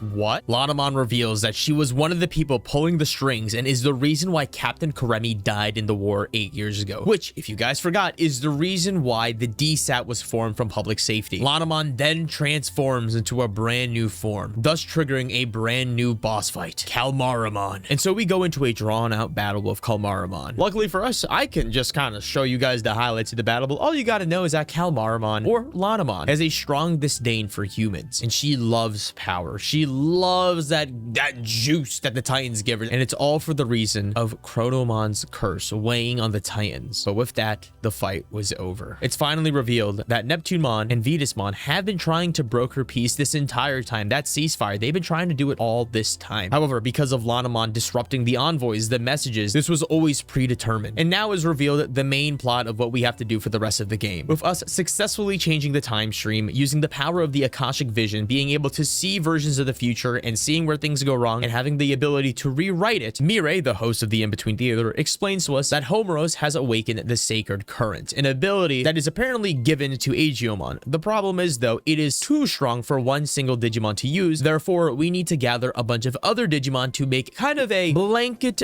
team of power. And our first two allies are Venusmon and Neptunemon. Now, our task is to find the remaining Apostles of Iliad in order to grow ourselves into a vessel for the Sacred Current to be able to save the digital world. At the same time, Agiomon ends up getting a brand new evolution, Agiochusmon Blue. Now, with the original mission in mind, we're able to go back to Rebellion Village to try and heal Marukimon. However, we get a very chilling call from the operator. If only I could use Chronomon's power whenever I wanted of my own free will. Then I could do anything. I have a theory. What if Agiomon really is the Black Shadow? But it's not a good Agiomon. It is a bad Agiomon. He is the villain at the end. And maybe he becomes a villain at the end because Inori dies at the end of all of our journey. Regarding our previous discussion, Adamus has reached a consensus. Is it a promotion? The ability to time travel that dwells within Agiomon has been ruled a new Class S anomaly. Class S is defined as having an unstable state of equilibrium that could bring disaster upon the world. Am I making myself clear? It means we've deemed that Digimon to be a threat. I don't think that's the smartest thing we should be doing right now. Don't you see how terrifying it would be if someone had the ability to manipulate history like that? But that's what you made me do. I thought that was the whole reason. We're trying to save the world before the Shinjuku Inferno. I suggest you start considering worst-case scenarios here and now, while you still can. Anyway, we're able to make it back to Rebellion Village, where Venusmon is able to kind of consult us on what this poison is, and apparently it's the same poison that was used in the wine and in the water of the Abyss area. However, there is a possible antidote. It is made from the fruit of Carpos Hule. The problem is, though, it is harvested from the Gear Forest, making that our next destination. So we make our way to the Gear Forest, and we see that the tree is losing life. It's so much more gray here, and for some reason, nobody is here at the sanctuary. Whereas Bacchusmon? Where's Sirenmon? We end up making our way to the World Tree part of the area, and we find that Bacchusmon is surrounded by graves. Apparently, the Titans had launched a sanctuary attack, and Bacchusmon was asleep, causing everyone in the village to die. This ends up leading Bacchusmon to come to the conclusion of drinking a poisoned version of alcohol, thus causing his untimely death. Then, once again, this dark shadow appears out of nowhere. However, things are different. We now remember that Mireille told us that this dark shadow is the reason why we time travel, why this dark shadow appears at these important periods of time. And because of that, Agiomon reaches out and we're able to revert time again. And once again, we are back in the In-Between Theater. This allows us to time travel back again, but a little bit earlier, before the attack happened. As we make it to the village this time, everyone is still there and alive. However, everyone is starting to fall asleep, including us. When we wake up, we find ourselves in a completely different world, kind of like a nightmare realm. And in here, we find ourselves face to face with Witchmon, a Digimon that has the ability to lull people to sleep and invade their nightmares. After a quick battle, we have a conversation with Witchmon where she proclaims that Agiomon is actually a demon incarnate. That's how the Titans view him, and that the reason why Chronomon's curse is, well, she didn't really say much after that. But now we rush ahead to the World Tree, where Sirenmon is protecting it from a tyrant Kabuterimon. And with our whole team, we're able to successfully stop whatever was going to happen and rescue Sirenmon. Or at least that's what we think. No. Wait, no! To rest now. No, we saved the guy. I might be late to the party tonight, but I suppose you'll learn how it feels to to wait for someone for a change. No. We rewinded time for... All I've ever wanted is to protect this place that I cherish so much. No. It's the same with your singing. Be sure to let you hear me sing again one day. But right now, it's your turn to wait for me. I thought they were gonna evolve. Luckily for us though, Sirenmon did not die. She will just eventually be reborn later down the line. But with that being said, we're able to successfully use the Akashic Vision once again to rewrite time and history, thus giving us a brand new Apostle of Iliad, Bacchusmon. We also get a brand new form for Aegiomon, a beautiful green form. And with an although bleak future, we still celebrate the night with Bacchusmon at a party. Here, Inori, Aegiomon, and us take a time for a little breather and recollect about what has happened recently. If I ever master this power of mine, do you think I could do it? Huh? Do what? Go back in time and save your mom and brother. Oh no. No. That is just taboo. No, don't say that. No, don't say that. Might not pan out exactly perfectly though. Don't do that. Don't do that. No, I don't want to. Don't make me the villain. Don't make me stop you. I've been afraid Aegiomon would come up with an idea like this eventually. It's dangerous. If someone with godlike abilities acted on personal whims, the world as we know it would cease to exist. What the Titans said about Aegiomon wouldn't be far from the truth. He would become a demon incarnate.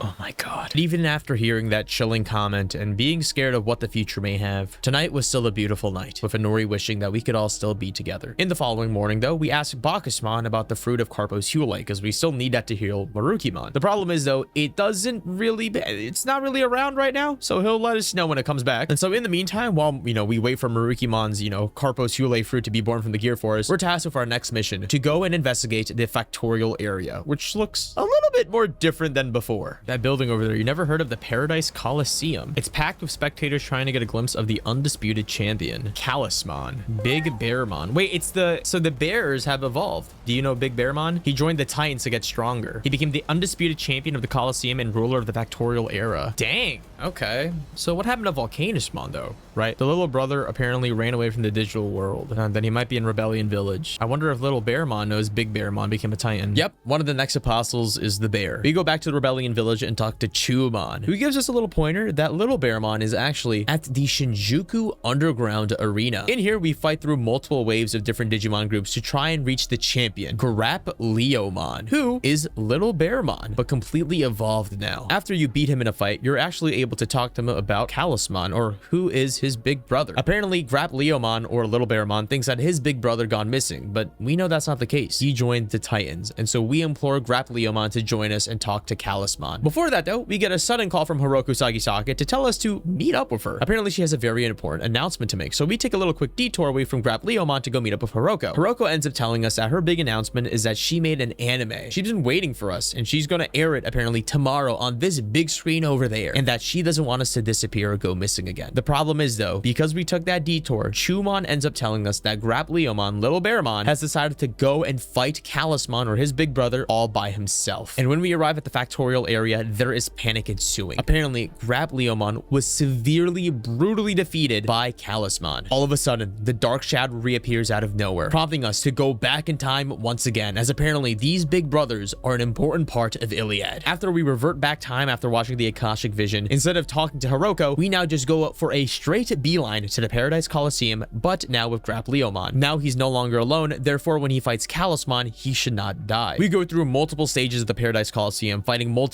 ultimate Digimon, until finally we arrive at the final bout. I'm gonna stop Big Bro myself! Big Bro! I know you're watching! Come on out, you traitor! I'll give you a beating you'll never forget! What the? Calismon? You look completely different, bro. No doubt about it. It might not look like him anymore. But I can tell. I wanted to be strong like you, so I wouldn't embarrass you as your little brother. Look what you've become now. What happened to you? Where's the big bro I admired so much? Uh-oh. All right, let's do this. Dang, I thought he would look kind of more like Grapleomon, right? Yo, he is tanky. All right, I should probably do this manually. We now fight against Coliseum. What used to be the big brother of the Bearmon brothers has now turned into a Titan monster. Coliseum was an absolute beast. His mechanic was that he would get stronger as the battle continues, making it where it's much more easier for him to one-shot you at very frequent times. But luckily for us, our team was really, really strong. Damn, I used to hate these guys, but this is such an intriguing story. I was approached with a deal if I let myself be modified. From then on, come what may, my little bro would be kept safe. I knew it. That's why you joined the Titans? To save his little brother, I knew it. Are you serious? That is... And now we probably have to kill him now, huh? Get on your feet!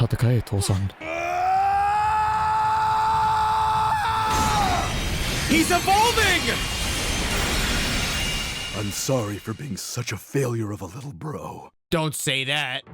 What? I'm sorry, big bro. Mars You were always pushing me to toughen up and stop being such a crybaby. Oh my god! I can finally make you proud. Oh, yo! Fists will wake you up! With the reveal that Coliseum did all of this to just protect his little brother, Grappleomon evolved into another apostle of Iliad, Marsmon. And with our powers combined, we are successfully able to take down Coliseum.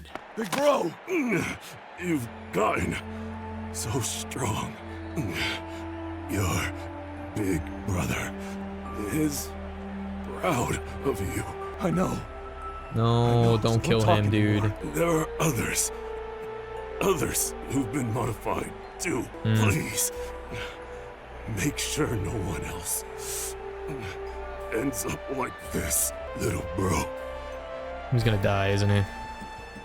It wouldn't make sense for him to evolve. And with that being said, the Akashic Vision finally reveals itself to a brand new reality. Our new reality where Marsmon is now a brand new apostle of Iliad. However, Coliseum tragically passes away, presumably. However, things are still really bad. We end up going back to Rebellion Village where we learn that a certain part of Marukimon's village has decided to go ahead and just fight back against the Titans. Apparently, it's because the Titans are planning to raid Rebellion Village. And so they want to go ahead and fight them and get the jump on them first. However, apparently the humans have also started to make their move. They plan on activating a large weapon underneath the city, and we know that weapon to be the gigantic robot from the beginning of the game. And so we make our way back to the public safety HQ, where we find ourselves with another cutscene. Here we end up running into Inori's dad 8 years later for the very first time, where it's revealed that he was the reason why this machine was made. He wants to wipe out all of the Digimon in the world. In a shocking turn of events, he ends up making us be apprehended by the guards, and that they're going to change their plans. They're going to go ahead and go to the Tokyo Metropolitan Government Building. Apparently a gate might be opening up there, and so they're going to head straight towards it. The Titans might be launching their attack through that gate, and this looks eerily similar to how the Shinjuku Inferno first started. And so you and Agiomon split off from Inori, trying to stop this potential Shinjuku Inferno from happening again. However, you end up being separated from Agiomon, and when you resurface to the world, you see that it's being overrun by the Titans. But while we were given orders to stop the Shinjuku Inferno, we end up meeting up with Chumon, who tells us that Marukimon has unfortunately passed away. They ended up going and fighting off the Titans from Rebellion Village's invasion, and because of that, he died from the poison in his veins. But still, we have to at least stop the Shinjuku Inferno. We end up getting a ride from the Bergermon Transportation Center, and upon riding him, we could see the events from the beginning of the game play out once more. But this time, something darker happens. Something that changes the course of this story forever.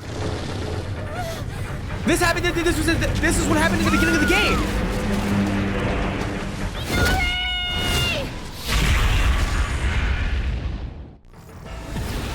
It just repeated, but we're not there. We got caught back up. Wait. What's going on? This place. I'm so confused. I'm being sucked in. Inori! Cooked. Inori!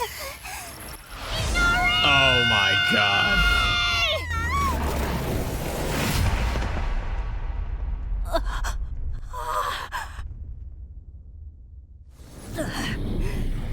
Omnimon? Wait, no!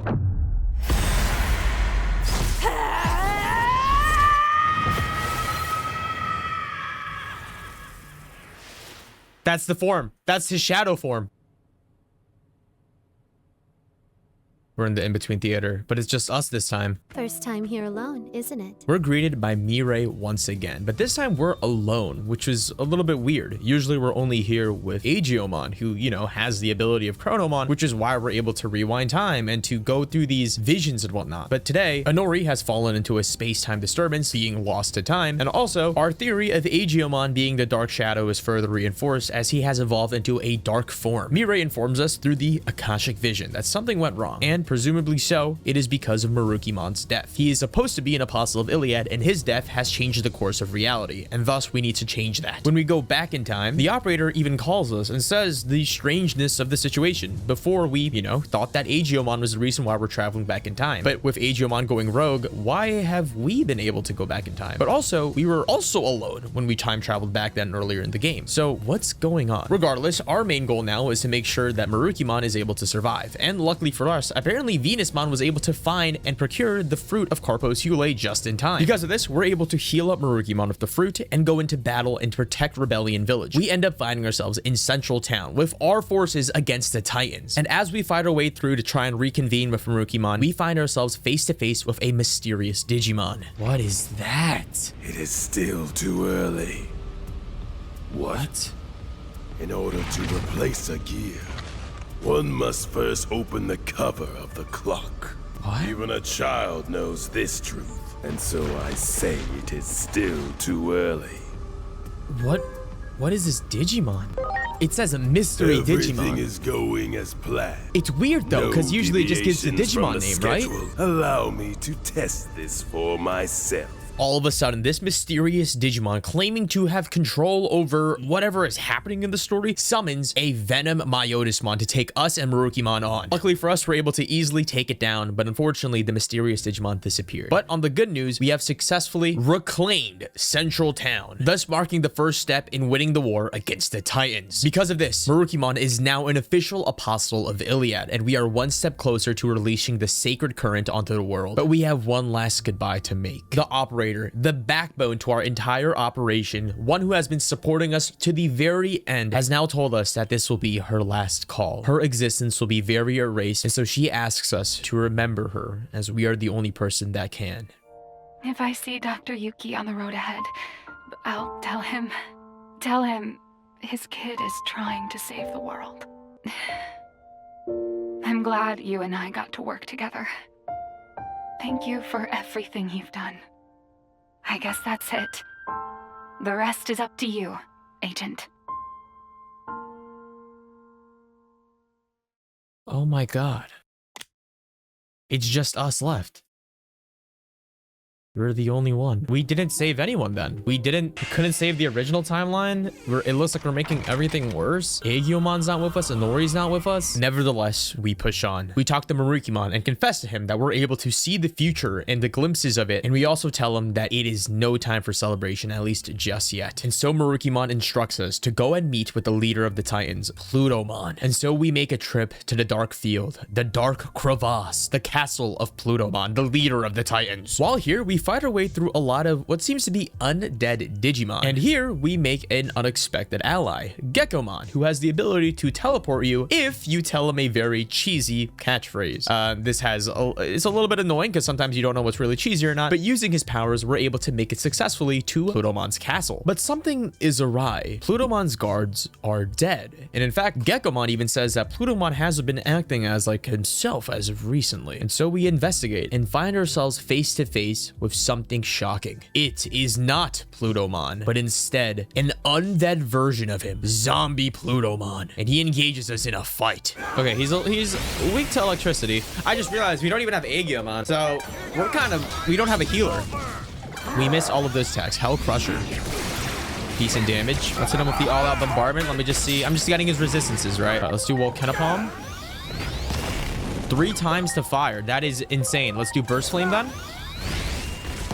Not bad. Luckily for us, with the ability of Gekomon being able to kind of throw Zombie Plutomon off for a loop, we're able to easily actually take this fight for ourselves, as Zombie Plutomon is very weak to Calvin Dev. But just as we defeat Zombie Plutomon, we end up seeing the Dark Shadow once again, meaning that this is a very pivotal moment in history, and that Plutomon is someone that needs to be alive for the world to continue. And so we reach out and touch the Dark Shadow, triggering a teleportation once again to the In-Between Theater. But once again, that I guess to ask, how can we do this? In fact, I thought it was Agiomon's power, but instead it's us. We also have the ability to time travel, but why? As per usual, we end up watching the Akashic vision of the reality that we were just in. However, now, once again, we're able to revert back time, but now we're in a slightly different version of the Dark Crevasse. Instead of undead enemies, all of the enemies are actually alive. This time, when we actually make it to the chamber, it's regular Plutomon and the mysterious Digimon talking. It is now revealed to us that this mysterious Digimon had actually turned Plutomon into a puppet, and that this mysterious Digimon is seeking out after the revival of Chronomon? But why? And finally, we're able to converse with Plutomon and reveal the truth of the digital world of the Iliad. Plutomon, after being manipulated, he now knows the truth of Chronomon. Chronomon was not the hero of the digital world of Iliad. He is not what the legends say. Instead, one day, he learned about the truth of the world, that there was a being higher than him, meaning that everything that Chronomon did, none of it really was his own choice. Everything was preordained, and because of this, he wanted to break beyond that. He led the group of the Titans. He was the leader and fought against this higher being, God. Chronomon lost this fight against the higher being, and thus he was sealed away. And with the Titans being excommunicated to the ends of the earth, Chronomon's curse, this like malevolent power, seeped into the Titans and was able to essentially kind of mind control them. And so Plutomon reveals Chronomon's secret plan. We're able to retreat back to Marukimon, and Venusmon is able to treat Plutomon. But nonetheless, the truth has been revealed. Plutomon, the quote-unquote leader of the Titans, was actually a puppet for Chronomon, and Chronomon is a false hero of Iliad. His sins of trying to fight God let the Chronomon curse take over the Titans after being excommunicated to the world. And so Plutomon, the Titans, are not the villain of the game. Instead, Chronomon, from the back of the curtain, has been pulling the strings this entire time. And so with that truth being revealed, what is to say about Agiomon, the reborn version of Chronomon? Agiomon, who has now gone to the dark side after losing Inori, what will he bring forth? What will happen with him? And also, what does Chronomon want to do with the humans? Because remember, the Titans were also manipulating the humans, for example, Captain Karemi dying from Lanamon's hands. If we now know that Chronomon was pulling the strings behind that, what does Chronomon want to do with the real world? How does having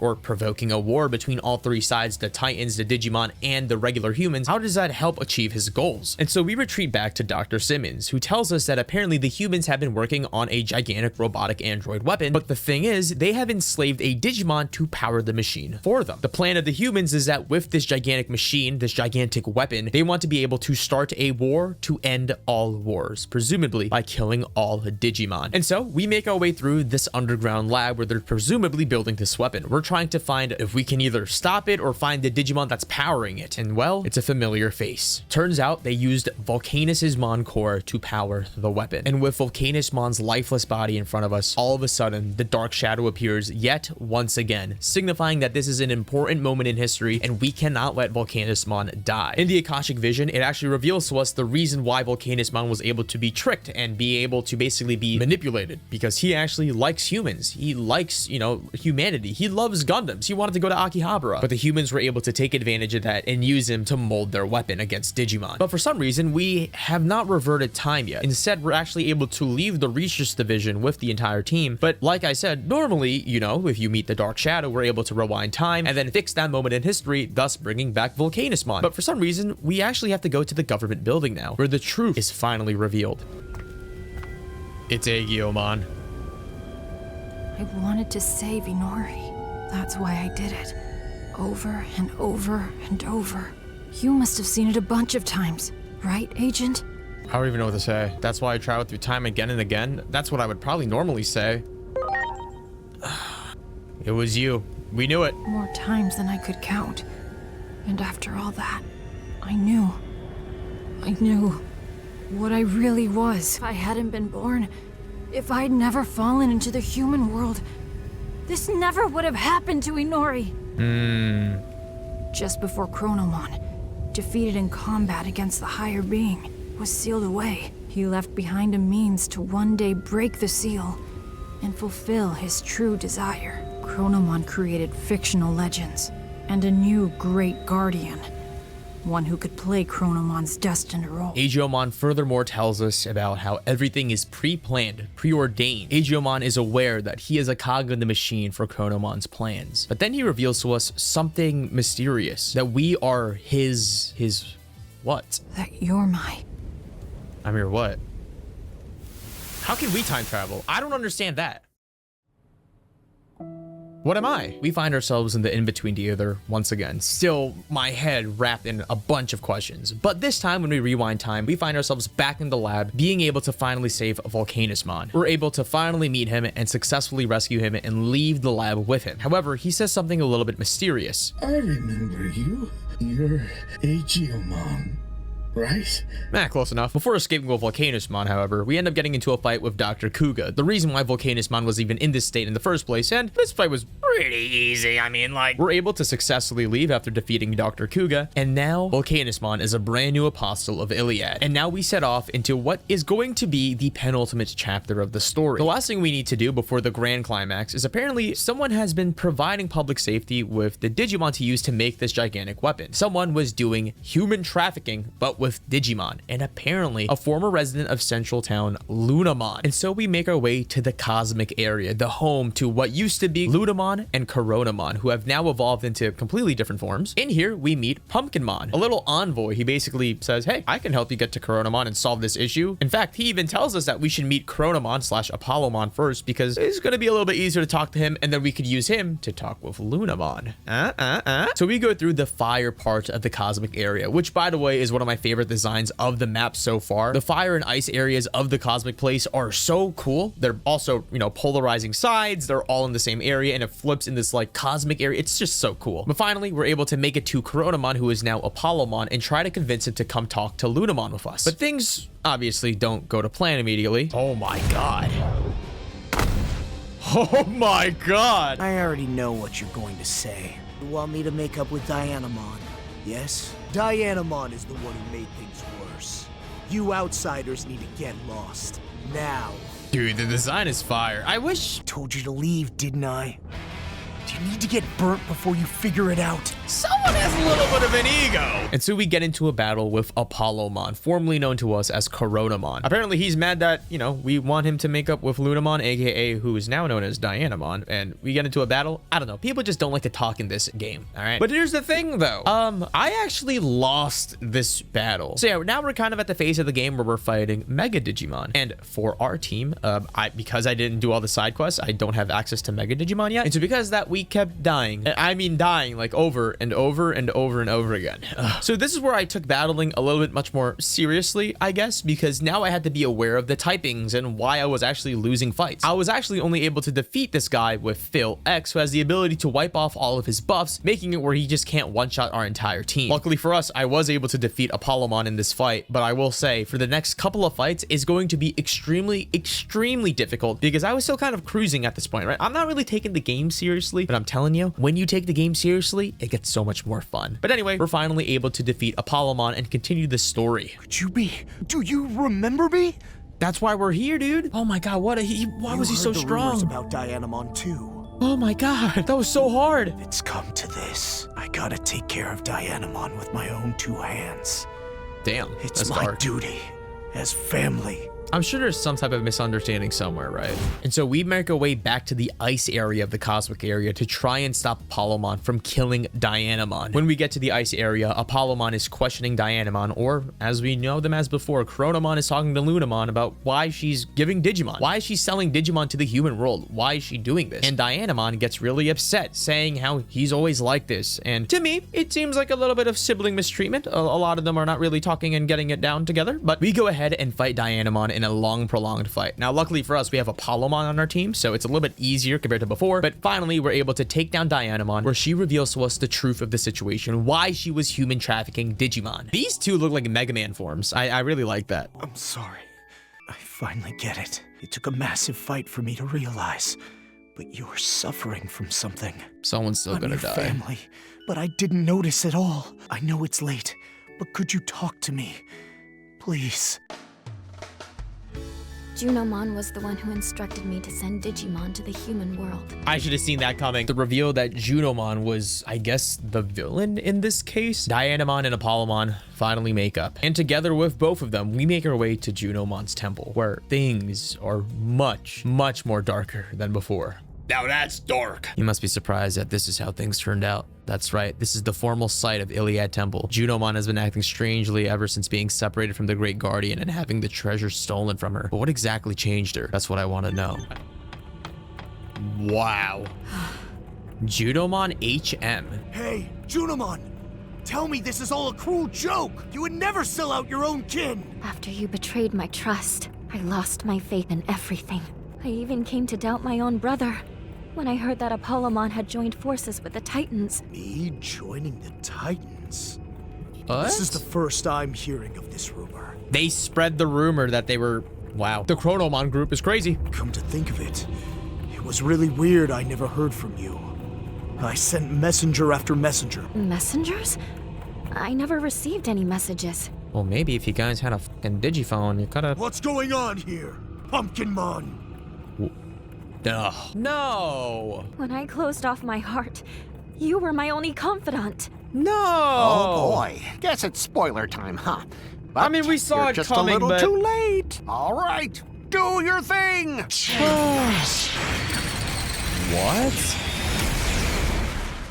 It was all a trap. It was all being orchestrated by Junomon and Pumpkinmon, or some other force. According to the Akashic vision that we now see, Junomon's brain was, I guess, a little messed up after, you know, Agiamon was like, hey, I'm gonna go to the human world. And because of that, us three are now stuck in a cage. Or not. We end up getting broken out. But by who? Well, by Lord Titamon. Well, who's in a little bit of a Sunomon form right now. But the Titans have successfully broken us out. Turns out, like I said, it's not us versus the Titans, but there is a third party involved. And it seems like Junomon and Pumpkinmon are part of that third party, pulling the strings between all of the different Digimon to try and elicit a war. We also end up finally finding Minervamon, who's also stuck behind a cage. We're able to successfully get her out after both of these guys punch open the cage. But now with all three of us together, we could finally go ahead and confront Junomon on what is happening. What is happening, dude? And let me tell you this. This, hands down, is one of the hardest fights in the game for me, at least personally. While talking to Junomon, it sounds like she's a little bit crazy. She's really obsessed about Agiomon, and to be fair, I kind of understand it. Her entire life, she was told to, hey, you got to take care of Agiomon, the great guardian of the world. That is your entire duty. And Agiomon was like, hey, I'm gonna go to the human world. And so we go into a battle with Junomon HM. And this fight was absolutely brutal. I genuinely mean it. This fight actually tested the limits of how I was as a Digimon tamer. The reason being is because of Iliad Temple's sealing spell. This thing would debuff your entire team. And if you did not, undebuff yourself, you would basically just either be way more squishier than normal, and also you just don't do as much damage. Junomon also does a lot of damage to our team, and I mean a lot. And it didn't help that at this point in the game, I didn't really do every side quest that I could. And apparently, according to this moment in time, I should be able to have Mega Evolution, but I don't, and I kept dying over and over and over again. And so I finally sat down and really thought about the strategy of what I had to do. The first thing I did was pick an entire team of the opposing attribute. Like I said before, there's three main attributes in this game: vaccine, virus, and data. And so I picked the one that was strongest against Junomon, but that still wasn't enough, and we died once again. And so I had a slightly more different approach. I finally started catering my attachment skills. Attachment skills are basically kind of like regular moves in Pokemon. However, you can take them off of any Digimon and put them on any other Digimon. So it's kind of like a very reusable move system. And the first time ever in my playthrough, I decided to use special and buff skills. And for the first time ever, while playing Digimon, I felt the invigorating feeling of actually using skills to my advantage. Using Aura, the ability to heal your entire team, I was able to maintain top, and I mean tip-top shape HP this entire fight. But also, during Junomon's debuff stage, I was able to dispel the debuffs and increase my damage and bring back my defense to the highest stat possible. This is where I would consider myself to be the peak of my gameplay, because this entire time, this entire game, I've been cruising along with overpowered Digimon from the demo, because I grinded for 7 hours. I was like, hey, all I need is high levels, high damage, and that's kind of it. But this was the moment in the game when I realized that's not enough. You need to worry about typing. You need to worry about buffs and debuffs, because they can completely change the way that you play the game. And they did. At the very end of what took me about 2 hours of in-game time, time grinding and just learning, I guess, how to properly battle in this game, we're finally able to defeat Junomon HM and reveal the truth of what has been happening behind the scenes.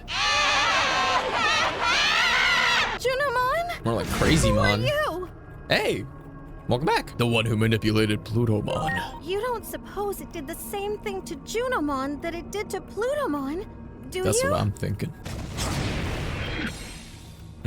Welcome back, Junomon. I kind of feel bad for her. She did. Imagine your entire life you were told that you were supposed to do the one thing that would give your life purpose. That's like the most important thing in the world, and it gives your life purpose. For it to be snatched away just like that. Oh, anyone would snap. You were being possessed by that mysterious figure we just saw? It took advantage of the negative emotions within me.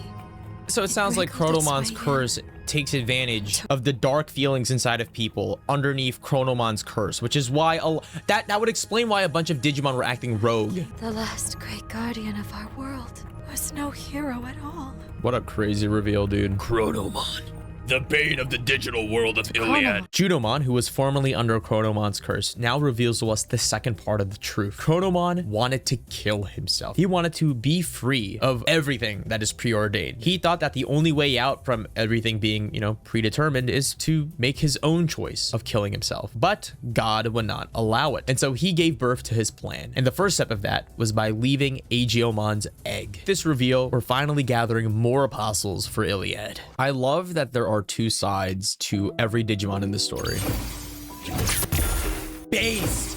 Yes! What? I thought Minerva was gonna evolve before she became an apostle. So Lunamon, Chronomon, Minerva, and then Juno. So who are...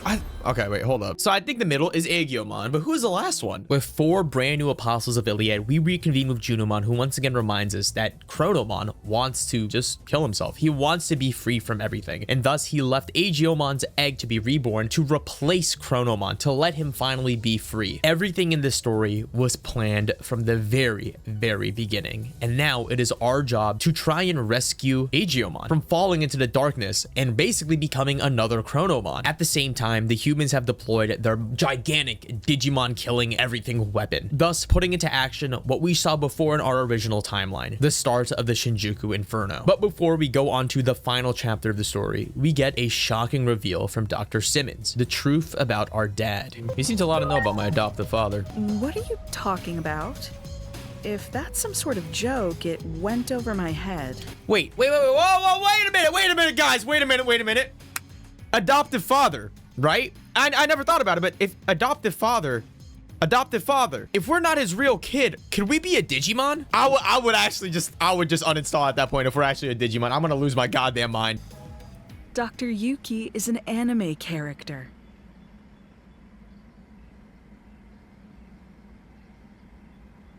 What? He's from a series I will always love, Agent Alpha. Wait.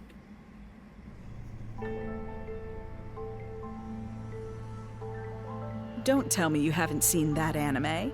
You're seriously missing out. Wait. Dr. Yuki disappears during an experiment, and his child, the protagonist, goes looking for him. That's the gist of the plot, but I can talk about that anime for hours. What? What? What's wrong? You don't look so good. With the reveal that Dr. Yuki, our adoptive father, one that has been hinted at this entire game, actually just doesn't exist, that begs the question, who really are we? Junomon reveals to us that Chronomon's goal right now, the reason for this war, is to make a gigantic clash of energy, causing a space-time rift to be born out of existence so that he can, I guess, ascend beyond reality. But before we reach the climax of the story, we do what we can right now and reach Agent Rank 7, more so known as the ability to finally unlock Mega Evolution, the highest tier of Digimon. And so we go crazy. I mean, we go crazy. I swear to God, I spent about an hour and a half just completely evolving everything, looking at all the Digivolution paths just to see, hey, maybe I can do this. Oh, wait, I can go back and now do this. My main goal in doing this was just to see, hey, how many evolutions can I get? Also, how much of my field guide can I procure? I have a lot of Digimon that I can Digi-evolve at this point in the game. I had a large box, and with everyone being able able to evolve to the final form, we started seeing so much, and I mean so much cool Digimon. I won't digress, you know, too long, but a lot of these Digimon designs are amazing. As someone that's never seen like Digimon at this stage of the game, like from any Digimon game, I've never seen, I guess, the final forms, the godly forms, the strongest forms. All of them looked so cool. At this point in the game, I felt really happy because also I was interacting with my comment section on my second channel, and people were telling me what mega evolutions to look out for, and you know, things called the Holy Knights or the Knights of the Order, members of the Olympus 12, which is what Iliad is about. All of these strong Digimon were in this game, and it was just so cool. Just not even just seeing their designs, but seeing, hey, this ugly, useless Digimon can evolve into something grander. And so yeah, I mean, if you guys want to see all the evolutions that I went through, you know, it's on my second channel, but I won't drag it on for too long. I literally did evolve, like raw footage, about an hour and a half, and I condensed it to about 20 minutes on my second channel. But for now, let's continue with the main story. And this is where the truth of everything will be explained right beyond past this gate. And so we walk on through with no idea of what to expect, and my mind was blown. It's really quiet. Inori, where the heck did you go? I've gone back over and over and over. I can't find a future where can't save you. It's like the gods have made up their minds about you disappearing. What? It's been a while. You're alive? I'm sure you've realized by now. Realized you aren't a normal human being. Okay, let's figure this out. The one who created you must be quite satisfied. You've done well to fulfill your role thus far. To honor your achievements, allow me to tell you who you are. A Digimon? Since Agiomon disappeared, you've been mistaken for the Great Guardian. I'm sure you can understand why. You told me nothing. You told me nothing. You gave me a riddle and told me to... Why? What the... We're in an Ultra Kill level. Your creator is the higher being that was challenged by Chronomon to a battle. This higher being's name is Homeostasis. Oh. Homeostasis. Chronomon's plan has disrupted the equilibrium between worlds and threatened their very existence. You were given a role to eliminate anyone who upsets natural law. The higher being chose a certain existence to act as a base when giving you life. That being was Agiomon, or the Dark Shadow. Agiomon had been scattered across countless timelines after traveling through time again and again. Your existence is based on the Dark Shadow in one of those timelines. Yep, it is revealed to us that we're not a real person. We are a being created from one of the versions of Agiomon's Dark Shadow. And in fact, the reason why this method was chosen by the upper being, God, Homeostasis, was because God believes in a form of balance. Agiomon going crazy and feral, disrupting timelines and stopping the flow of time, the only one that can fix it is himself. And so that's why he made us, a different version of Agiomon, to take care of it. The reason why we have this peculiar form of looking kind of like this agent from like an anime. By the way, the entire, whole show, everyone's making fun of her anime outfit. The reason for all of this, and the reason why the operator doesn't even exist, is because all of it was pre-crafted from Agiomon's desire to be more like Inori's little brother, who loved Agent Alpha, the anime that was prevalent throughout the entire game, the anime opening that played at the beginning of the game. All of it was crafted from Agiomon's desire to be Inori's little brother, and we are the embodiment of Agiomon's desire. That is why in all of these other timelines, when we rescue people, when we saved Volcanismon, they thought that we were Agiomon, because we are Agiomon. We're a different version of him. And so we go through and finally meet Agiomon face to face after knowing the truth. Because of Agiomon going back in time and trying to change all of these realities, trying to bring back Inori, he himself has stopped the flow of time as well. And the way that he can actually fix this is to go forward and continue and stop doing this. But in doing so, all of these dark shadows, all of these other forms of him in different timelines will cease to exist, including us. However, that is our purpose. That is why Homeostasis created us. We were meant to bring equilibrium to this universe, to convince Agiomon ourselves to continue moving forward and to fix everything by making time continue forward, as that is Agiomon's duty as the reincarnation of Chronomon. And so Agiomon does it. He absorbs all of the dark shadows, all of them back into himself, causing time to finally be able to move forward, with us finally going up and reuniting with Agiomon, causing us to fuse with Agiomon into his true form. We're Digi-evolving.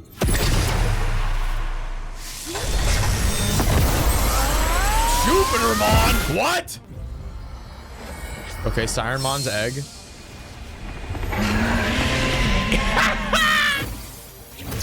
Sirenmon, okay. Yeah, with the Gunnar form on the side. And then us. Which is Agiomon. The current Jupitermon. Is that it? The sacred current has flowed. The final light. Light the light's clock. Final. What? Light the light clock's final light. Oh my god. It's the apostles. And us, Jupitermon! I'm sorry for keeping you waiting. And thus us being combined with Agiomon to create Jupitermon finally assemble the Olympus 12. All of the members, all of the apostles of Iliad are finally together. And us as Jupitermon requests all of the other apostles to help us in stopping Chronomon. And thus starts the final chapter of the game. Us, the Olympus 12, fighting against Chronomon and finally continuing the timeline to move forward. And this, my friends, was the most hype following sequence of cutscenes I've ever seen in my life. I hope you guys enjoy. Points, fragment memory, Jupitermon.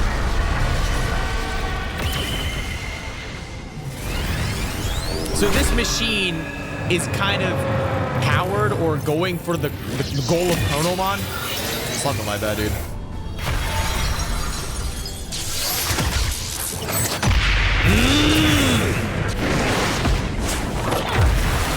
Oh my god.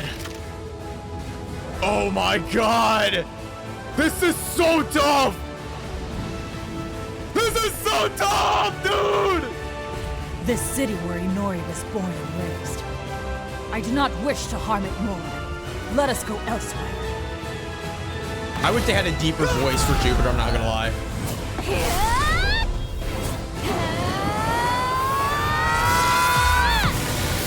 I am Great Noblemon! Oh my god!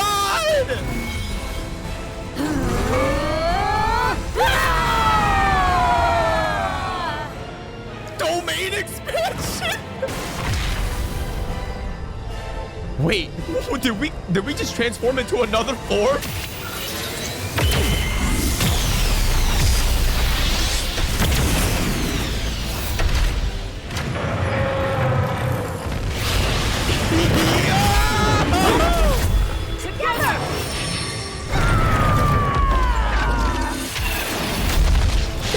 Oh my god, dude! We're throwing it around like a spaghetti noodle! I have created this space by using the collision of opposing forces. The sun and the moon. Oh my god! I will give it my all to keep Chronomon trapped in this space. In the meantime, I'm counting on you. Finish this! Oh my god. This is so insane, dude. I have goosebumps all over my back. Let's do this! Giant Slayer. Jupitermon WM. Analyze. Attack. Corona's Divide. Oh wow, we're whooping it. Finger Bomb. Okay, can I get my apostles to help me? It is time. Dio's Thunder! That's so cool. Purifying Light.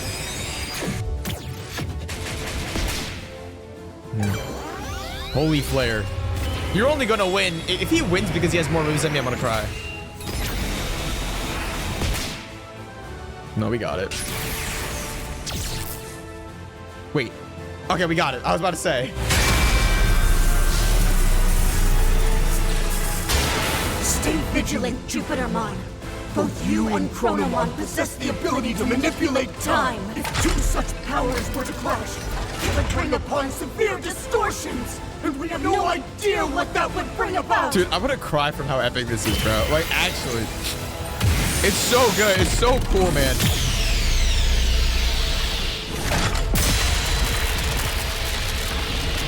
We got this! Ah!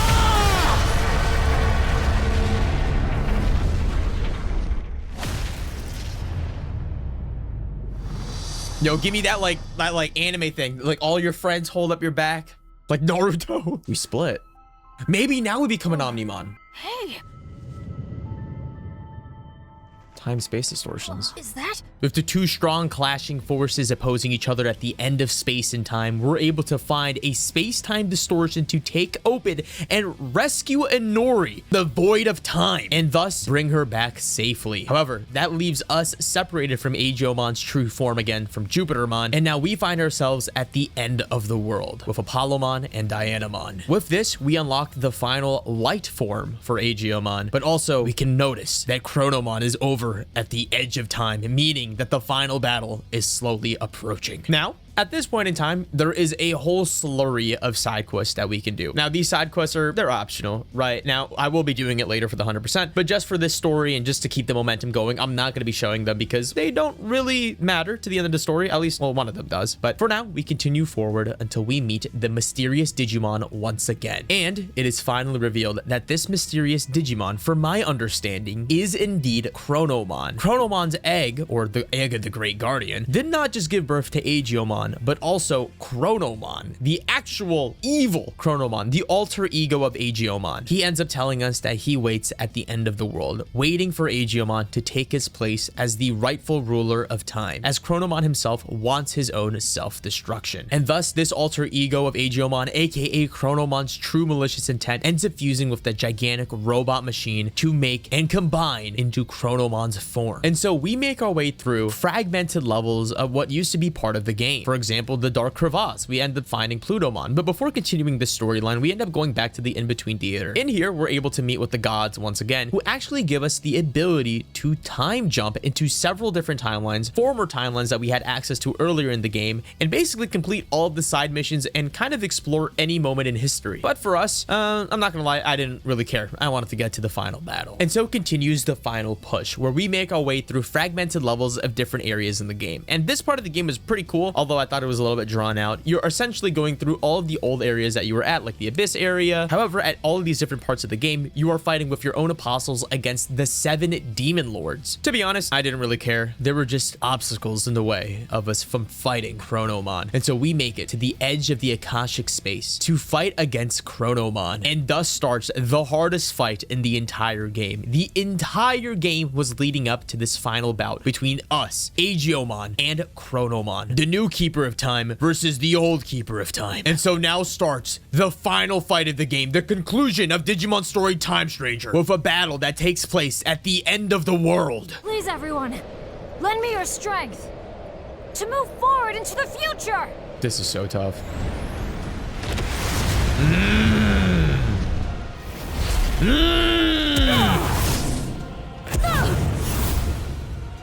My turn! Now this is tough. It's like the Demon Slayer Hashira. Oh my god. Wait, why is Inori coming with us?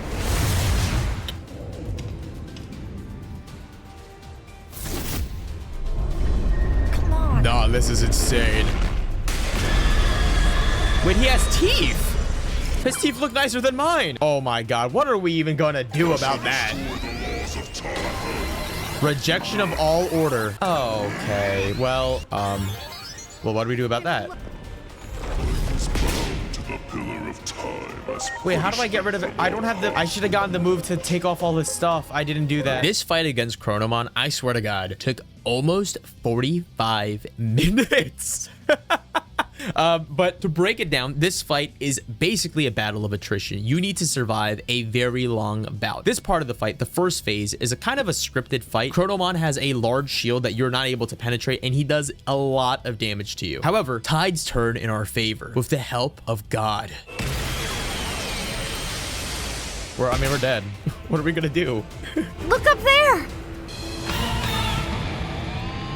What is that? This is a special exception. A traitor, protected by the laws of nature, cannot be engaged by those who also live under the laws of nature. Good morning, Homeros. In such a case, someone who exists outside of such laws must punish the traitor. Can we drop the chit-chat? Aren't we pressed for time? Right. Interference is being allowed. I'm getting, dude, I'm actually goosebumps from my triceps, shoulders, nipples. We've got to finish this before Homeros falls asleep. We're counting on you.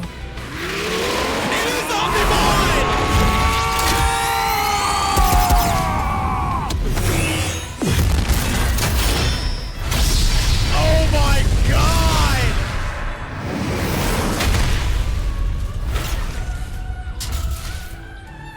Thank you.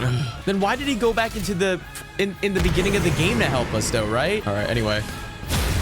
Wait, that's it? That's it? Chronomon's barrier has been destroyed. Okay, well, valid. Nice, okay. With the gods giving Omnimon to assist us, we can now finally break Chronomon's barrier and continue actually doing positive damage to him. However, we are now assisted by members of the Olympus 12. This fight, I genuinely mean it, it is absolutely brutal. Chronomon has so much defense, it is so hard to actually kill him. As you do more damage to him, around the 33% mark, he ends up stopping time and launching a massive strong attack against your entire team. This causes the Olympian 12, or at least the 3 of them that are with you, to be replaced with the next wave of them, and you continue this for about 4 to 5 times. Or was it 3 to 4? Or was it 2 to 3? But this was an absolutely brutal fight, and also we will have to revisit this fight later in the future for a specific achievement, but for now we continue on trying our best to keep our team alive and also being assisted by other members of the Olympus 12, until finally, after Plutomon and Junomon join us in the fray, Chronomon whips out one of the strongest moves that was extremely hard to counter: Digivolution. Miserable words. Cutscene. Still insist on squirming? Of course I do! Did you not grasp that your feeble hope is the very source of your despair? I am the world's time itself, and so too am I its cruel irrationality. Know the futility of your existence. Oh, Chrono Devolution.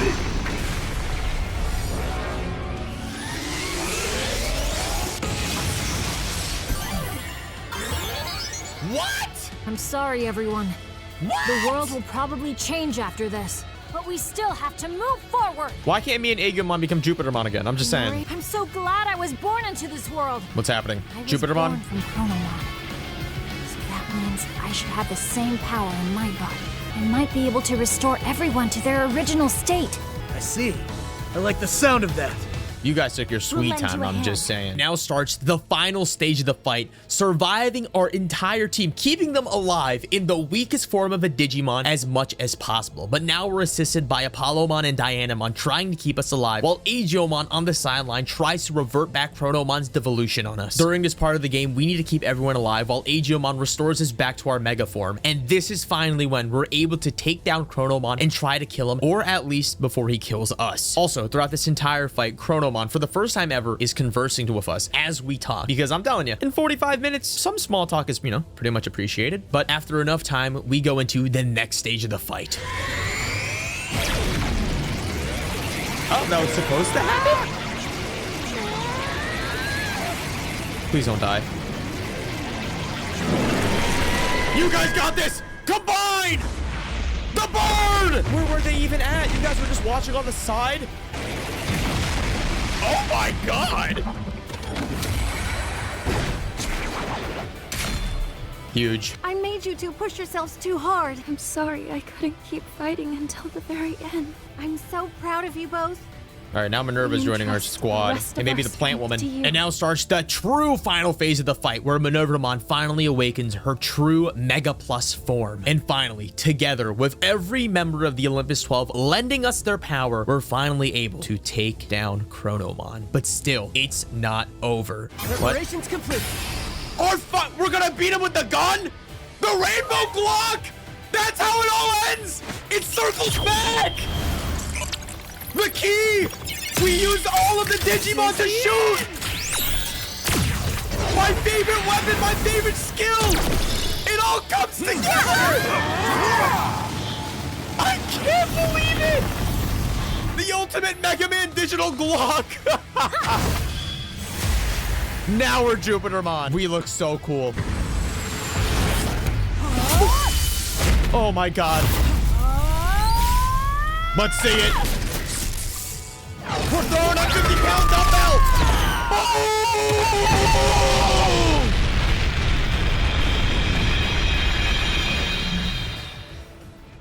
Surely that's it, right? Surely.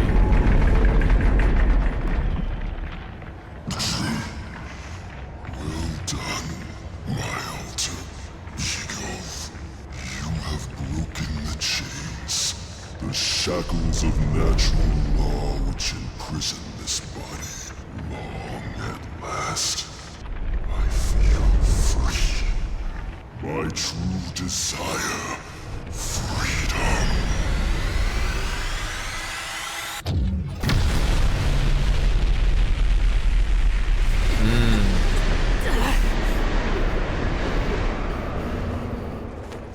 And now, with the death of Chronomon, the fabric of time has started to break, as there is no longer a keeper of time available to keep it from destroying itself. And so it's up to us, Jupitermon, to ascend to the role of timekeeper and to protect reality from falling upon itself. And so we say our goodbyes to Inori and move past and ascend to our role as the timekeeper. If things keep going, the damage will be worse than the Shinjuku Inferno. Actually, it's already happening. Digimon. His arm's a Lego piece. So you've realized already. There is a way to fix everything. A way to restore a world. I must take on that role myself in Chronomon's place. And I have the power to do so. Even if I am bound by the chains of natural laws. A cog in the machine? The cog in the machine. That is what Chronomon planned all along. The very reason I was born. Maybe. The higher being heard Chronomon's wish and accepted it. That's why Agent appeared, dressed like an anime character. To lead us to this still future, catching strays. our one and At the only edge of future. time and space, they can't stop talking about it. No! Don't do this to me, Digimon! Don't leave me like this! I don't want to lose anyone anymore. I'm sick of it! Don't cry, Inori. Time exists everywhere in the world. I got chills. In other words, I will always be by your side. So this probably isn't such a bad thing. I will always be watching over you. I will always be praying for your happiness.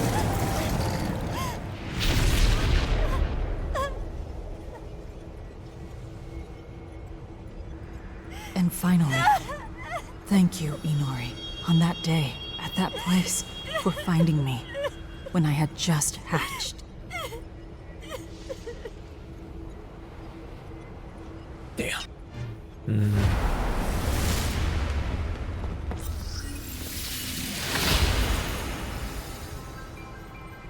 All right, what's up? I can handle the rest by myself. In the next world, I'll make sure that the gate doesn't open. That'll make it so the war never happened. So then, all the things she lost should be back to normal. Of course, it'll also make it so we'll never meet. But as long as she's happy, I'm okay with that. Inori will be somewhere in the world. As long as I can feel that, I can get through an eternity or two. Oh my god. At the very least. I want you to watch over her closely. I know it's selfish of me to ask, but you definitely understand how I feel, right? Why don't I do this and then you go be with her? After all, you are the other me. Okay, that's probably why, right? Damn.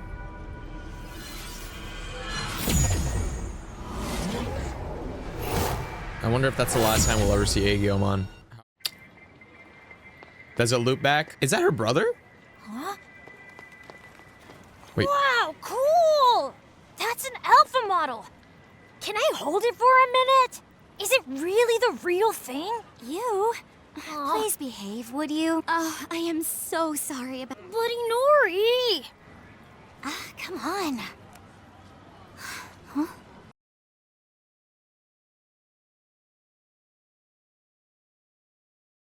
I don't know, man. I don't know why I teared up, but And with that being said, that is the story of Digimon Story Time Stranger. And unfortunately, I don't know if I could play the end credits song, but that entire story had me tearing up so much. I'm tearing it up right now editing it. But yeah, that is the story of Digimon Story Time Stranger. That is, I don't even know what to say, bro. And like, as someone that has never played a Digimon game before, it was such an insane journey from start to finish, from predicting or trying to predict the plot to what they ended up doing. I'm sure there's plot holes or something like that, but I thought it was fantastic. And yeah, it was amazing. But for us, our journey is not over yet. We still need to 100% the game, and although most of the achievements are from going through the story, there's still a couple of things we need to do, such as watching this little extra cutscene.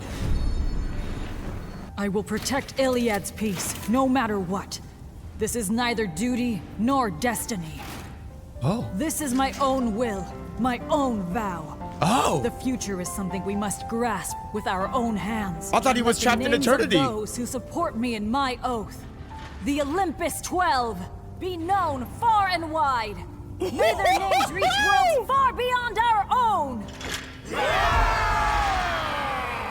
And with that, we have successfully restored order back to Iliad and assembled the Olympus 12. But still for us, there's a lot to do, such as filling out the field guide. Even though we have most of it done, we have to fill out a bunch of other achievements and whatnot. So let's go over that before we call an end to this video. And, you know, just saying right now, this game is amazing. So let's go ahead and blitz through it. The first thing I did was I started working on all of the extra side quests that we have. A lot of these side quests are pretty easy. You just kind of do a lot of dialogue. One of them is, you know, completing the carnival, the battling carnival and whatnot. And with our team basically being the strongest it can ever be, we're able to breeze by a lot of these side missions and a lot of these quests. But one of these quests actually gives you an extra cutscene. Apparently doing one of the side quests unlocks an extra Omnimon cutscene, where Omnimon is apparently the leader of something called, I think, the Royal Knights, the Holy Knights. It's a group of people that are from, I think, Yggdrasil. And Drazel, who is one of the people that are, you know, one of the gods, ends up giving you a side quest to basically help you assemble them, and thus they're actually able to assist you during the fight in Chronomon. Now, they don't do anything beyond like what Omnimon does, which is break Chronomon's barrier, but it's a very cool cutscene to assemble everyone and have them all basically jump into the fray and help you defeat Chronomon. And this was honestly, I wish I did this cutscene. It was so hype, and I wish I saw it completely blind. But as my first reaction to it, you know, happening and just doing it at the end of the game, it was still unbelievably hype. And I feel like as someone that, you know, if you did play the games where, I don't know, you know, these people are in that game, I feel like this would have been absolutely insane to see. But still, as someone that's never played, you know, any other Digimon story games, this was still unbelievably cool. But now I'm going to go into some of the more specific side quests that we have to beat before we 100% the game, with one of them being fighting the Olympus 12 in an outer dungeon. This was an unbelievably hard challenge. You basically just fight all of the apostles as well as yourself, Jupitermon, and it's really hard. Everyone's like the max level it can be, but with our current team comp and our training and, you know, making every stat as high as possible, we were able to take them down and get one of the achievements for it. Next, we ended up trying to do some of the harder side quests, which include finding all of Edamon and finding all of Hiroko Sagisaka's monikers. These are things that are, you can kind of just search up, so I'm not really going to go into it, but basically they're scattered throughout different parts of the map, and you have to kill every single one of them, and when you do both of them, you get their own respective achievements. My penultimate achievement that I wanted to get is to unlock Agiomon's dark form. Apparently, if you actually raise your own Agiomon, you can bake him into the dark form and eventually evolve him into Chronomon. Furthermore, if you get your own Agio Chusmon, like holy/light form, you're able to evolve him into your own Jupitermon, and also conversely Jupitermon War Mode. I think that's what WM stands for. But with that being accomplished, at this point in the game, I had successfully completed my field guide, excluding, you know, all future DLCs and, you know, all the stuff that they add. At this point in the game, I had unlocked every single Digimon field guide entry in the game, all 459, and it felt amazing. Obviously, I'm not going to show all of the evolutions and like how I got them, but if you want to check that out, that's on my second channel. But with that being said, there was only one more achievement I needed to get. I needed to beat the entire game in Mega Plus. If you guys are unaware of this, basically in Digimon Story Time Stranger, when you beat the entire game, you're able to go into New Game Plus and carry all of your Digimon into a brand new save file and start the entire story over again, but in Mega Plus, which is the hardest difficulty of Digimon. The thing that you can do though is you can actually just go through the entire game on the easiest difficulty, and finally for the Chronomon fight, just go into Mega Plus for the final phase. And if you successfully do it, you can unlock the the final achievement of defeating the game in Mega Plus. And so with that being said, if you fill out the field guide, if you beat every side mission and defeat Chronomon in Mega Plus, you unlock the 100% for Digimon Story Time Stranger. And with that being said, thank you guys so much for watching this 100%